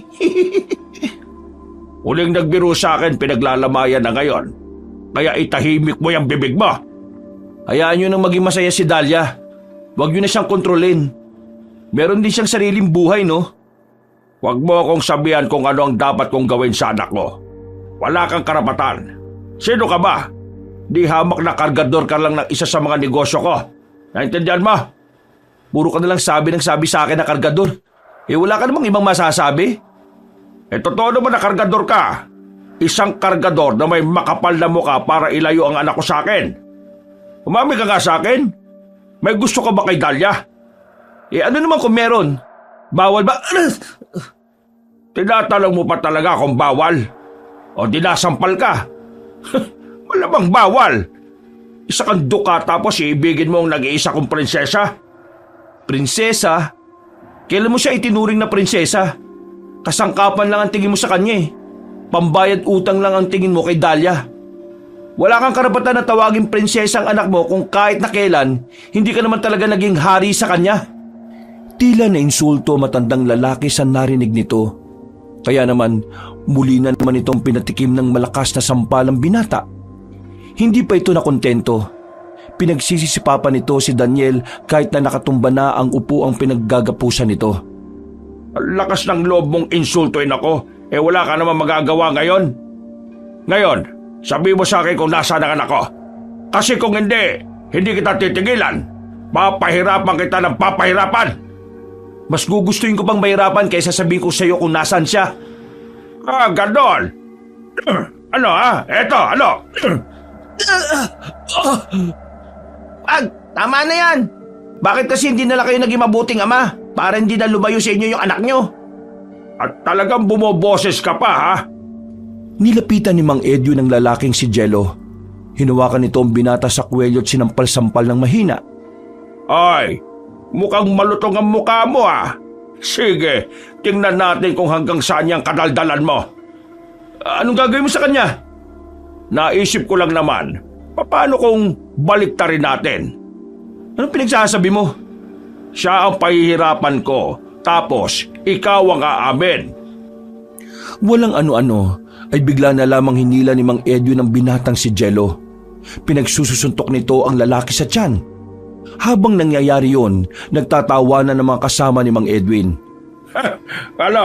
Hindi mo sasabihin kung nasaan ang anak ko? Pre, huwag mong sasabihin. Ayos lang ako. Ayos ka lang pala, ha? Muling pinagsususuntok ni Mang Edwin si Jello. Duguan na ang bibig nito. Kaya naman wala nang magawa si Daniel. Mahal niya si Dahlia pero hindi niya naman kayang makita na unti-unting nahihirapan ang kanyang kaibigan. Tama na! Sige na! Sasabihin ko na! Baliw ka ba? Kapag sinabi mo, para mo na rin hinayaan bumalik sa kalbaryo si Dahlia. Pre, mahalaga ka rin sa akin. Si Dahlia, makikita ko ba kahit bumalik siya kay Mang Edwin? Pero ikaw, baka hindi na kita makita kapag hindi ko tinuro kung nasaan siya. Tamang desisyon mo, bata. Pero akala ko pa naman meron kang paninindigan. Ilalaglag mo rin pala ang anak ko. Isa kang duwag. Ang dami mo namang sinasabi. Ito naman ang gusto mo, di ba? Ang ituro ko kung nasaan siya. Nasaan nga? Ang dami mo pang daldal eh. Bugbugin ko tong kaibigan mo ulit eh. Sa Barrio 3. Naroon siya. Barrio 3? Sigurado ka ba sa sinasabi mo? Gusto mong malaman kung nasaan si Dahlia, di ba? Pero ngayon sinabi ko na hindi ka naman naniniwala. Anong klaseng utak meron ka? Kapag nalaman kong niloloko mo lang ako, etong kaibigan mo, on the spot papatayin ko to. Di patayin mo. Nagsasabi naman ako ng totoo kaya hindi ko kailangan mabahala, no? Hoy, kayo lima, umalis kayo at puntahan niyo ang Barrio 3. Hanapin niyo ang anak ko ron. Iharap niyo sa akin kahit na anong mangyari. Agad na kumilos sa mga tauhan ni Mang Edwin na natili naman na matanda sa kanilang harapan. Umupo lamang ito sa harapan ng dalawang binata na kapwa sugatan na ang muka. Kapag bumalik sila na walang napala, alam mo na, Daniel, kaibigan mo ang dedo. Mang Edwin, bukod sa problemang to, may kailangan ka pang dapat intindihin. Anong pinagsasabi mo? Ang mga aswang. Ha? Mga aswang? Sinaulo ka ba? Ikaw yata ang wala sa katinoan eh. Meron kayong inagawan ng lupa. Mga kababaihan yon. Binaril nyo nung ayaw pumayag na ibenta ang lupa sa inyo. Mo nalaman yan? Hindi na mahalaga kung paano ko nalaman. Ang mahalaga, ang mga aswang babalikan nila kayo. Sinasabi mo dyan, hindi totoo mga aswang. Maghahanap ka lang ng panakot Yung hindi pa kapali-paliwala. Inutil ka talaga. Isa sa kanila nakatakas at nakapagsumbong. Kaya naman siguradong babalik ang kanila. Maaring bukas o sa susunod na bukas. O pwede rin namang ngayon. Palahimik ka nga. Hindi mo masisira utak ko. Hindi kanya nililin lang. Sa katunayan tinutulungan ka nga niya makapaganda Dahil kung hindi ka maniniwala, magiging kasalanan mo na kung bakit kayo mamamatay. Kung pasabugin ko kaya yung mga bungo ninyo, ha? Hala, ang kukulit nyo rin, ano? Nanahimik na ang magkaibigan ng mga sandaling yon. Ramdam ni Daniel na konting daldal pa nila, tutuluyan na sila ng matandang lalaki. Batid ni Daniel na kayang-kayang gawin yon ni Mang Edwin. Kaya naman, pinili na lamang nilang itikom ang kanilang bibig. Dadaldal pa ba kayo? Napipikon na ako sa inyo Bigla silang may narinig na pagaspas ng pakpak. Nagkatinginan ng mga naroon. Hindi nila alam kung ano ang naririnig nila sa labas. Kaya naman agad na inutusan ni Mang Edwin ang kanyang mga bataan. Pagbalik ng mga ito ay natataranta itong bumalik. Ano? Ano manananggal na pinagsasabi niyo? Nababaliw na ba kayo?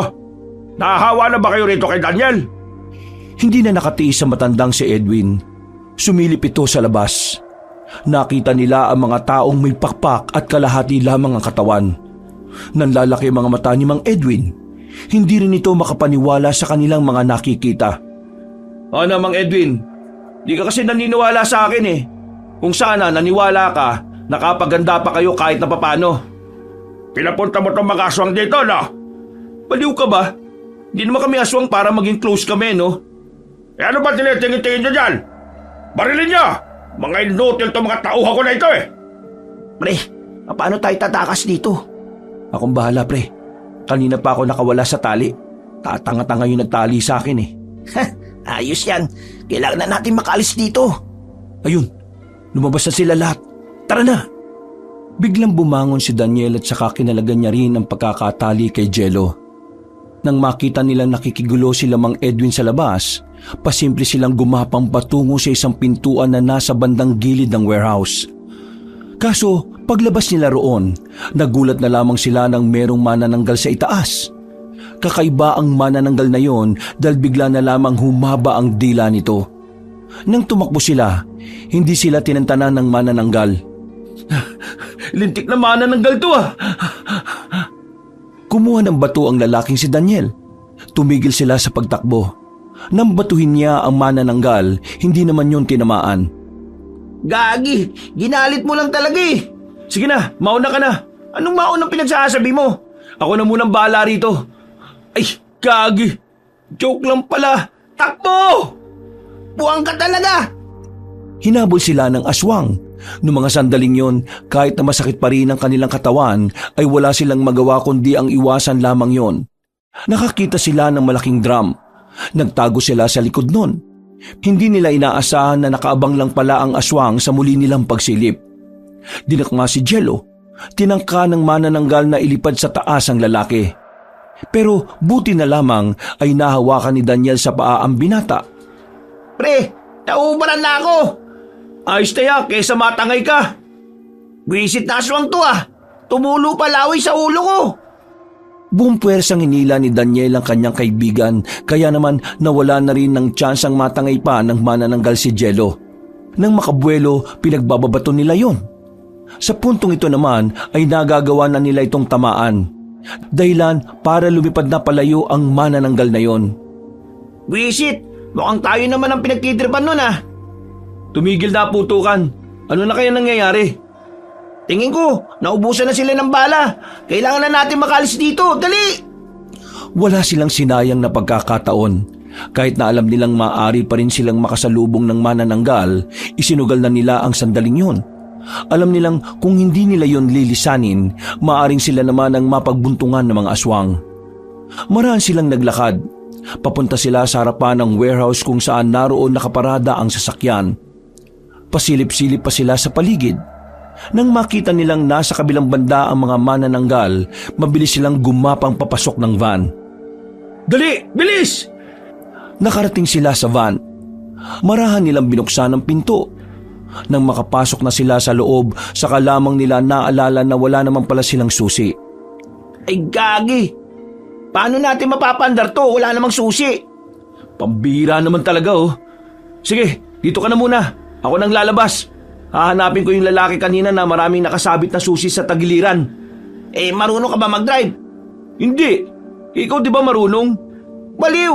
Hindi ako. Si Janjan yung marunong. Ay, anak ng tokwa naman oh. Mga wala pala tayong kwenta sa sasakyan na to. Naku, nandyan na sila! Agad-agad na yumuko ang magkaibigan nang mapagtantong nasa labas na ang mga manananggal. Dinig na dinig nila ang pag-uusap ng mga yon pero iba ang lengguwahe. Kabadong-kabado ang dalawa. Lahat na ng santo ay sinubukan na nilang tawagin, wag lamang malaman ng mga aswang na naroon sila. Maraan silang sumilip sa labas. Nakita nilang papalayo na ang mga yon. May kanya-kanyang dagit na tao ang mga manananggal. Kaya naman nagkaroon na rin sila ng lakas ng loob na lumabas. Bumuntong hininga muna si Daniel. Maraan nilang binuksan ulit ang pintuan ng van. Pero paglabas nila, Ay, putik! muli silang pumasok sa loob ng sasakyan nang makitang may natitira pa palang mga manananggal sa likuran ng warehouse. Nang matanaw sila ng mga yon, agad-agad silang bumalik sa loob ng van. Lumapit ang mga manananggal. Pilit na binabangga ang van para mabasag ang salamin.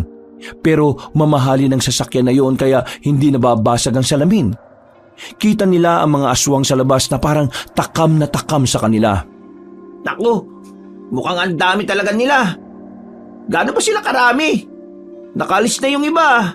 Ibig sabihin, nakuha na nila si Mang Edwin. Sana nga nakuha na rin nila si Mang Edwin. Sira ulo yun eh. Hindi talaga sila natigil. Gustong-gusto nila tayong malapa. Mukhang hindi naman nila tayo makukuha rito eh. Siguro, kailangan na lang nating hintayin mag-umaga. Eh wala naman na tayong ibang choice eh. Habang nasa loob sila ng van, inaasar-asar pa ni Jello ang mga aswang sa labas. Inaambaan pa niya ng suntok. Palibhasa, hindi naman makalapit ang mga yon sa kanila. Makalipas lang ang isang oras, tila napagod na rin ang mga manananggal. Nag-alisa na ang mga yon. Pwede na siguro tayo lumabas. Eh teka, akala ko ba hintayin na lang natin mag-umaga? Eh wala naman sila eh. Sabi mo yan ha, kapag tayo talaga napahamak, kasalanan mo to. Huwag ka na kaya sumama. Ako na lang ang lalabas. Dito ka na lang. Ha? Yung ko naman maiwan dito no? O di tara na. Agad-agad silang lumabas ng van. Meron pa silang nakitang baril sa lapag. Dadamputin na sana ni Daniel ang baril, ang kaso nga lang, bigla na lamang lumitaw si Mang Edwin sa gilid. Kasama nito ang dalawang lalaki. Diyos ko naman, hindi pa pala namatay to? Pamilyar ka ba sa kasabihang matagal mamatay ang masamang damo? May sa demonyo ka talaga eh no? Huwag kayong gagawa ng kahit na anong hindi ko magugustuhan dahil baka mabaril ko kayo. Dalhin niyo ako sa anak ko. Kung hindi, patay kayong dalawa. Binalas na naman ng dalawang magkaibigan. Salip na nakatakas na sana sila sa mga manananggal, hindi naman sila pinalad sa kamay ni Mang Edwin. Dinakma sila ng dalawang malaking lalaki. Wala silang magawa. Tinalian na naman sila sa kamay. Ipinasok sila ng van. Bumiyahe sila nang hindi na naman nila alam kung saan sila pupunta. Sa puntong ito, tila nawawalan na ng pag-asa si Daniel. Pakiramdam niya, nakatadhana na talaga ang lahat ng mangyayari sa kanila. Hoy, Daniel! Sabihin mo nga sa akin, anong alam mo sa mga lintik na aswang na yon? Ang alam ko lang, gumaganti ang mga aswang kapag may ginagawa kayong kasalanan sa kanila. Bakit? Wala naman ako kasalanan sa kanila. Di ka talaga nakikinig ano? Sarili mong kagagawan, hindi mo maalala? Ang Edwin, yung mga inagawan mo nga ng lupa, mga manananggal sila. Hindi na nagsalita ang matandang lalaki. Nanahimik na rin sila Daniel at Jello. Parang wala na silang lakas para makipag-asaran pa sa matandang lalaki. Ang tanging iniisip nila ay kung papaano sila makakalaya. Sa kakaisip, hindi na nila namalayan na nakarating na pala sila sa Baryo 3. Malapit lang ito sa Baryo 1. Kaya kinakabahan pa rin si Daniel na baka kapag hindi nakita ni Mang Edwin si Dalia doon, sa 1 naman sila tumungo. Narito na tayo. Ituro mo sa akin kung saan nakatira ang anak ko. Kung hindi, sabog ang bungo niyang dalawa. Oo nga, kanina ka pa paulit-ulit eh. Tinulak na sila ng dalawang lalaki na armado pa rin ng baril. Naglakad sila papasok ng baryo. Sa mga pagkakataong ito, kabado na ang lalaking si Daniel. Wala naman kasi doon talaga si Dalia. Niloloko niya lamang ang matandang lalaki. Kanina pa tayo lakad ng lakad ah. Saan ba talaga narito ka na ko?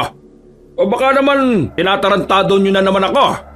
Di ka ba makapaghintay? Nasa dulo siya tumira. Dulo? Sa dulo pa talaga ha? Malamang, Mang Edwin.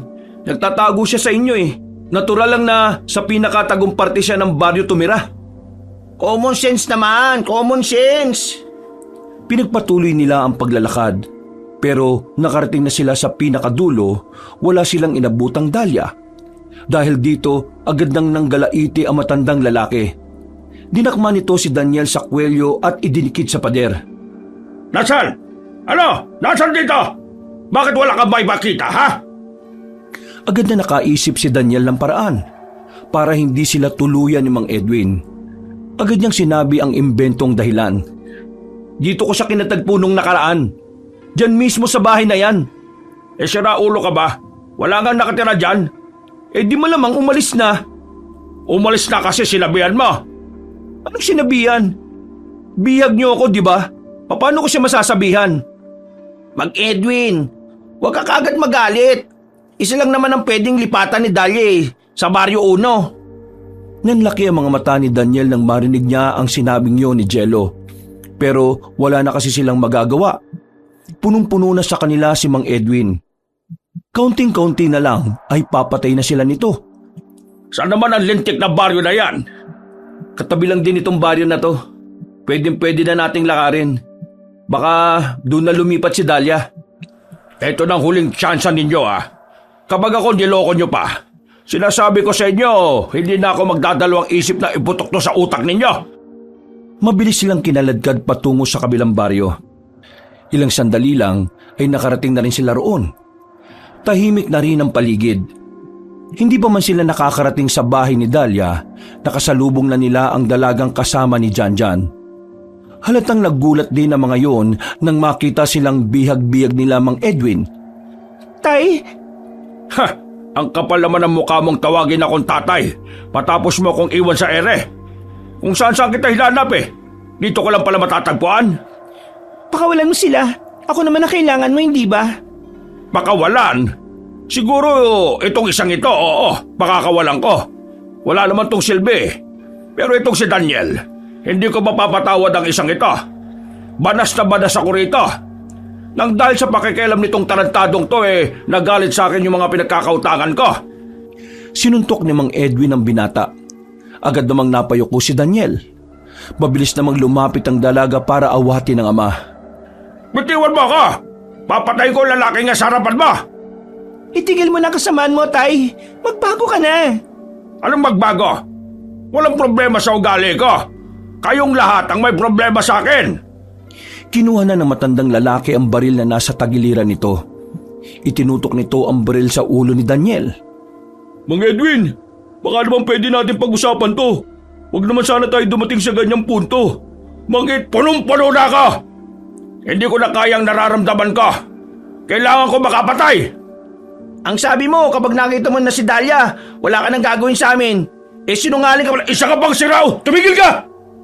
Napalingon silang lahat nang biglang dumating si Mang Abalos. May mga daladala na itong sandata.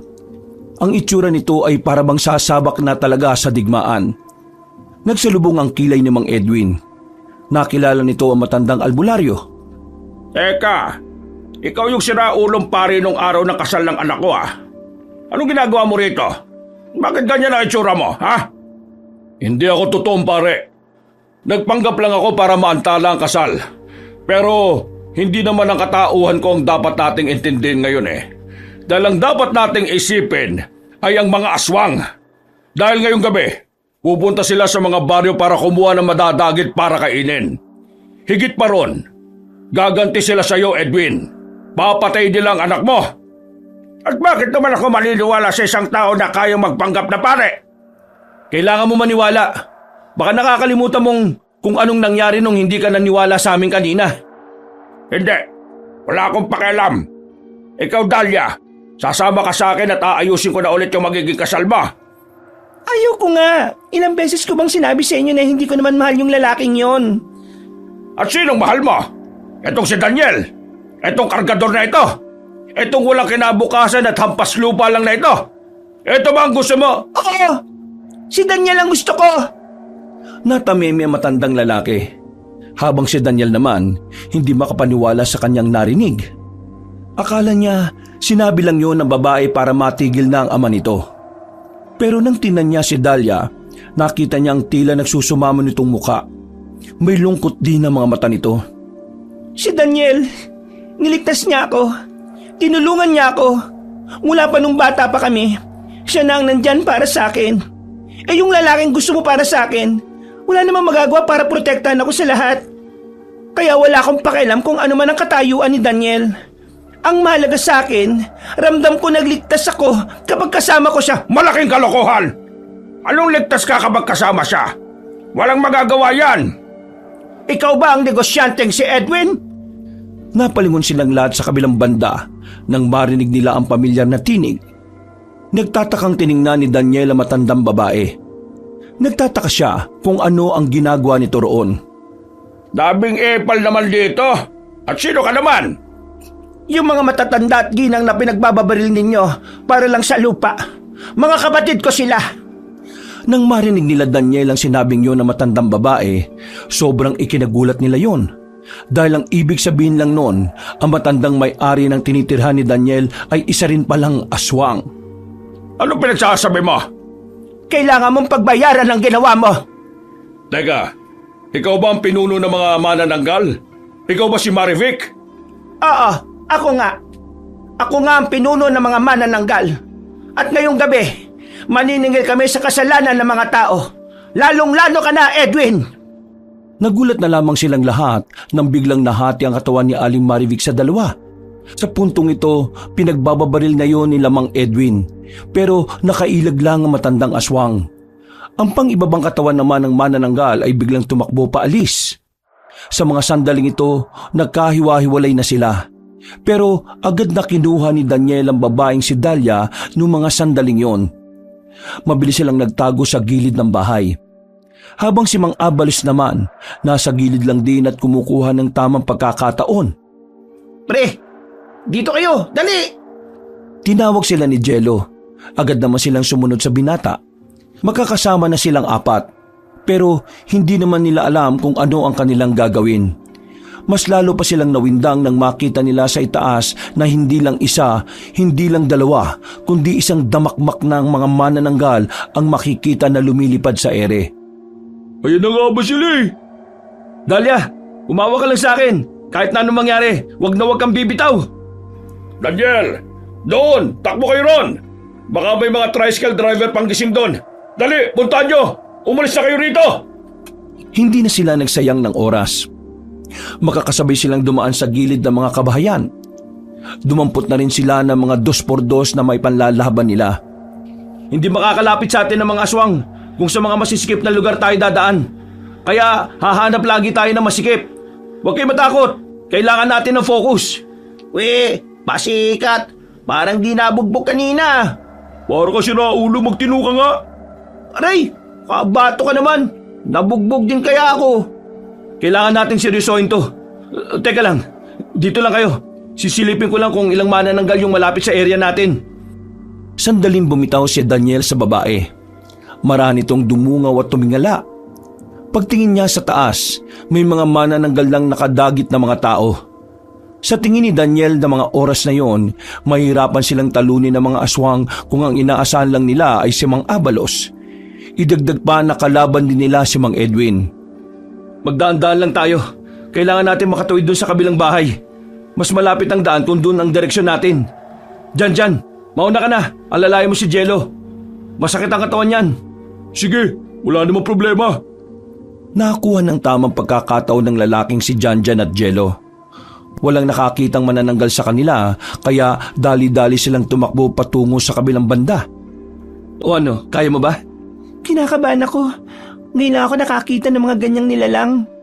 Huwag kang kabahan. Kasama mo naman ako eh. Isipin mong walang problema na hindi natin malalagpasan kung magtitiwala tayo sa isa't isa. Tumango ang babae. Huminga ito ng malalim. Bumuelo ito bago sila tumakbo. Nang nagbigay na nga ng senya si Daniel, mabilis silang tumakbo. Pero sa gitna ng kalsada, nadapa ang babaeng si Dalia. Napasigaw ito nang tumama ang tuhod sa bato. Naku, napukaw natin yung atensyon nila. Halika na, Dalia, bilis! Hinila ng lalaki ang babaeng si Dalia. Nang makita na nilang lumipad na ang ilang aswang patungo sa kinaroroonan nila, nagmamadali na rin silang pumasok sa silong ng bahay. Pilit silang inaabot ang mga aswang pero hindi sila makababa dahil sa lapad ng mga pakpak nito. Ayos ka lang ba, Dalia? Oo, ayos lang ako. Sorry, ang lampa ko kasi. Nalaman tuloy nila na narito tayo. May naisip akong paraan. Ano naman? Magpapahabol ako sa kanila. Tapos kayo naman, dumiretso kayo sa mga paradaan ng tricycle. Balikan niyo ako sa tapat ng bahay na yon kapag nakakuha na kayo ng mga sasakyan. Hindi pwede. Kapag nagpahabol ka, maiipon lahat ng manananggal sa'yo. Tandaan mo, aswang din si Ali Marivic. Kapag siya ang nakakita sa'yo, yari ka na. Tama si Daniel, Jello. Ang dami ng nadagit na tao.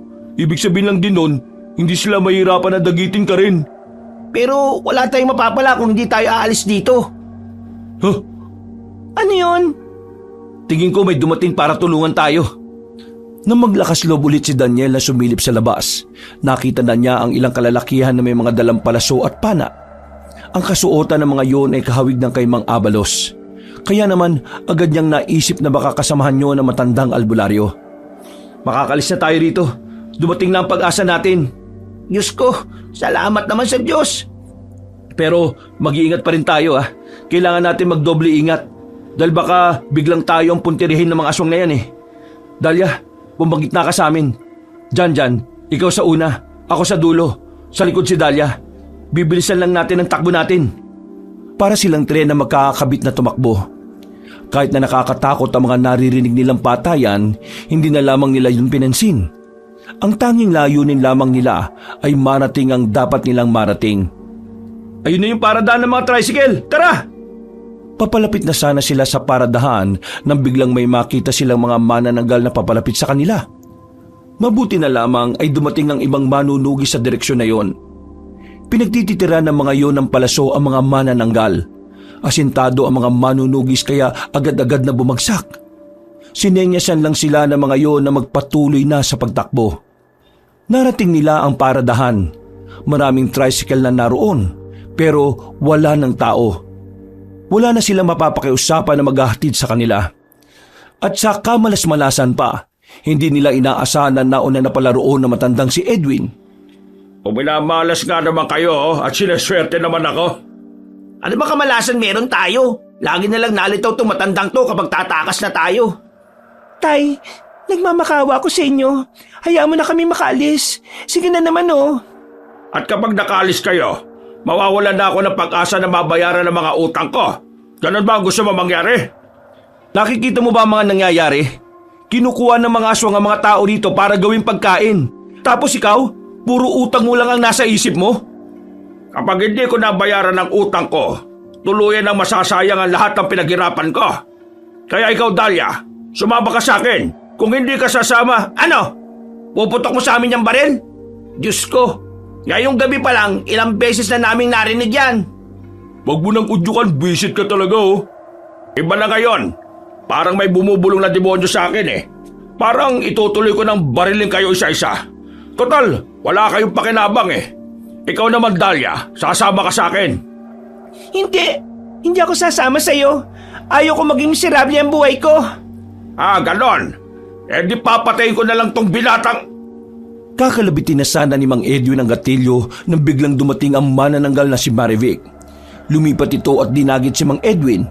Pero agad din naman bumagsak ang matandang lalaki nang magawa nitong makapalag. Pero hindi doon nagtatapos ang lahat. Muling lumipad ang manananggal at sa pagkakataong ito, tinamaan na nito si Mang Edwin. Dumugo agad ang kamay nito. Napaupo ito sa lupa. Buhay ang kinuha mo! Buhay din ang kukunin ko! Humaba ang kuko ni Aling Marivic at kahit kalahati lang ang katawan nito, nagawa nitong sakalin si Mang Edwin at iniangat pa sa ere.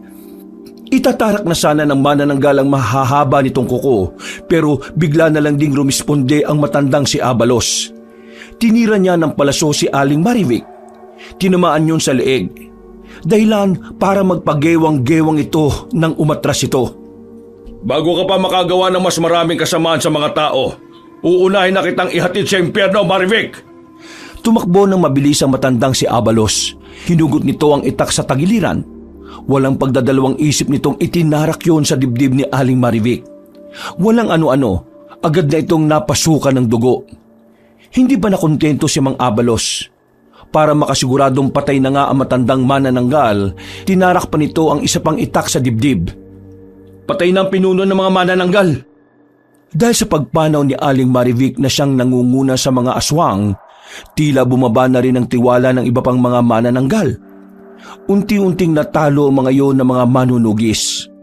Buong akala ni Daniel ay magiging maayos na ang lahat para sa kanila dahil wala na ang mga manananggal. Pero nagulat na naman sila nang damputin ni Mang Edwin ang baril.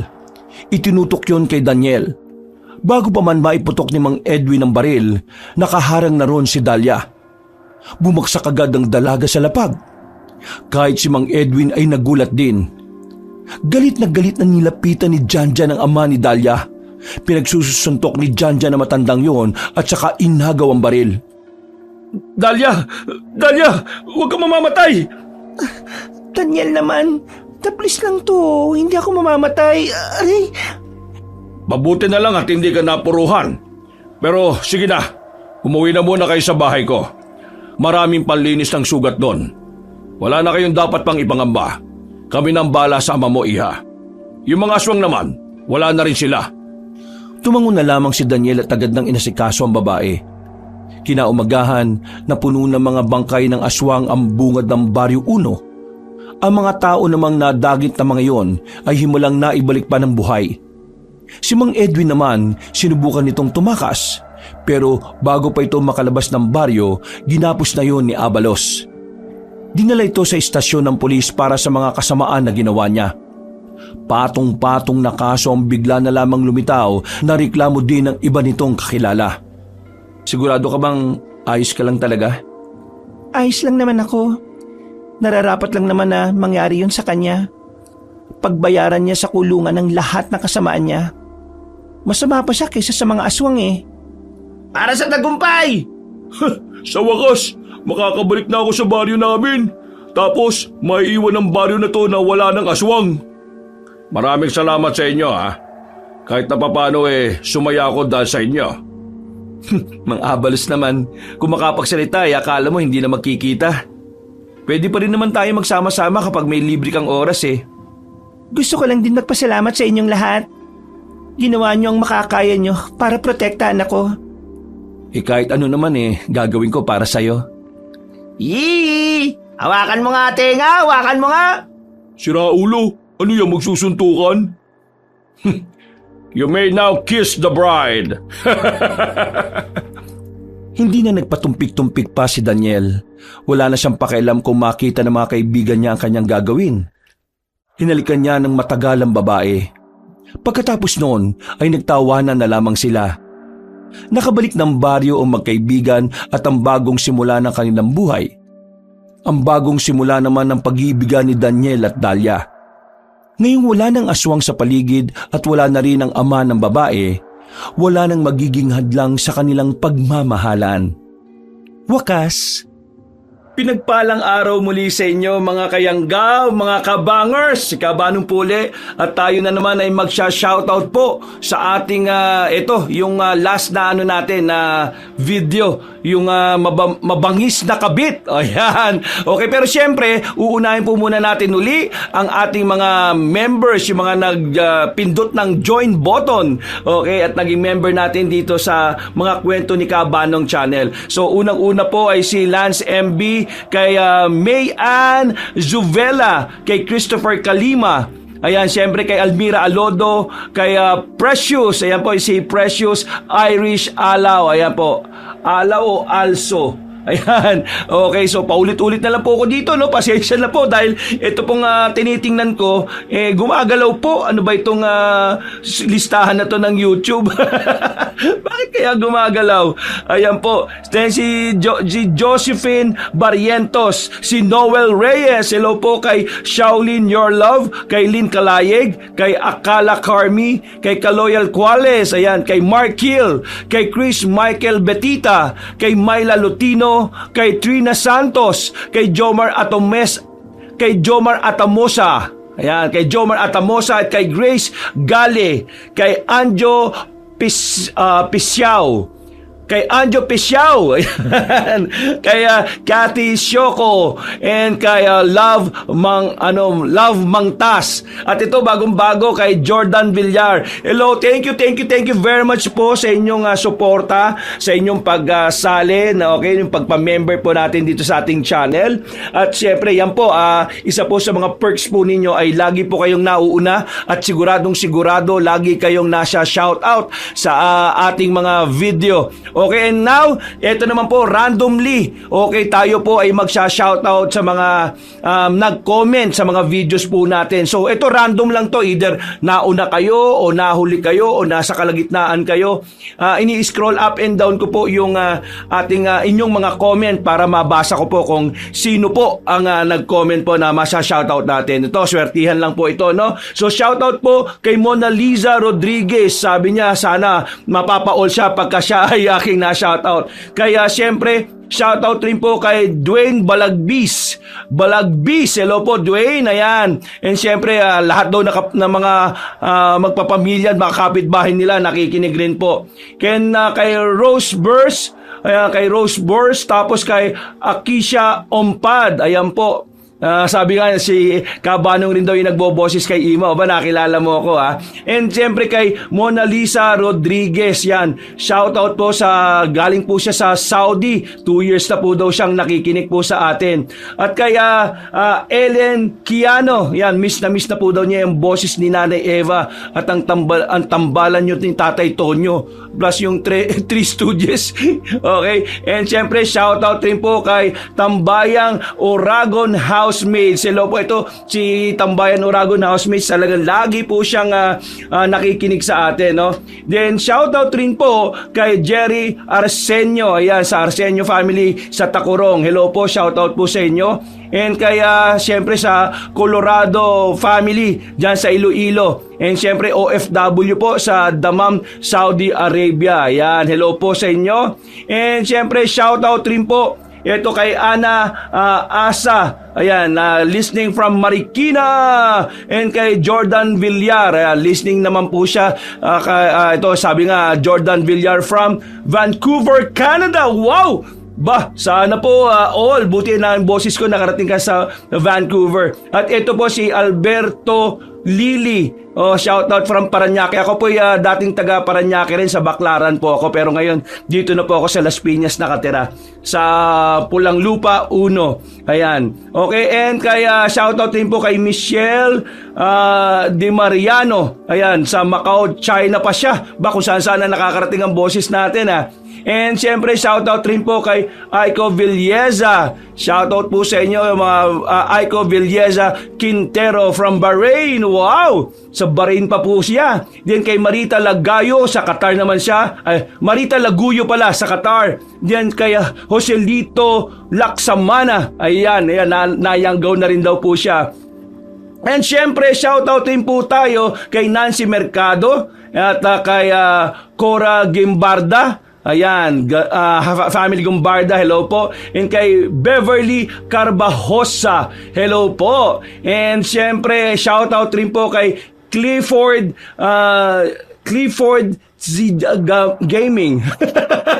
Ayan, sa Canada po siya. 4D Atuan. Ayun, buti na lang inano niya. Minessage siya, kinomit niya yung kanyang name, kaya nabasa ko po. Ayan po. And kay Mary Ann Pagirigan. Ayan, hello po. And shoutout rin po kay kay Sangre ng Encantadia. Nakikinig rin po pala siya. Nanonood po siya ng Sangre. Ito sa Abu Dhabi, UAE. And syempre shoutout rin po kay kay Belinda Chonilo, kay Eric Odonya. Ayan, Eric P. Odonya at ang asawa niya na si Ana Lisa Jael. Hello po sa inyo. And syempre ito Thank you pa shoutout si Lani Arthur from BFHEVA Paranaque. Aba sa BF Homeowners. Ayan, hello po. And kay Lolin Mahilong. Okay, Lolin Mahilong from Singapore. And syempre, shoutout rin po sa ito, sabi niya, nung 59K pa lang yung subscribers niya, nakikinig na siya sa atin. Yan si Olympia Ronquillo ng taga Quezon Province. Hello po. At syempre, shoutout rin po tayo dito kay Mia Bianca Abo. Ayan, ng listening from Ligaw Albay, kay Chean Atayde, Betty and Mia. Lagi nakikinig sa stories. Hello, thank you very much po. At syempre kay Oliver Alferez. Ayan, hello po. And shoutout rin po kay Bebonia Suzena. Nako.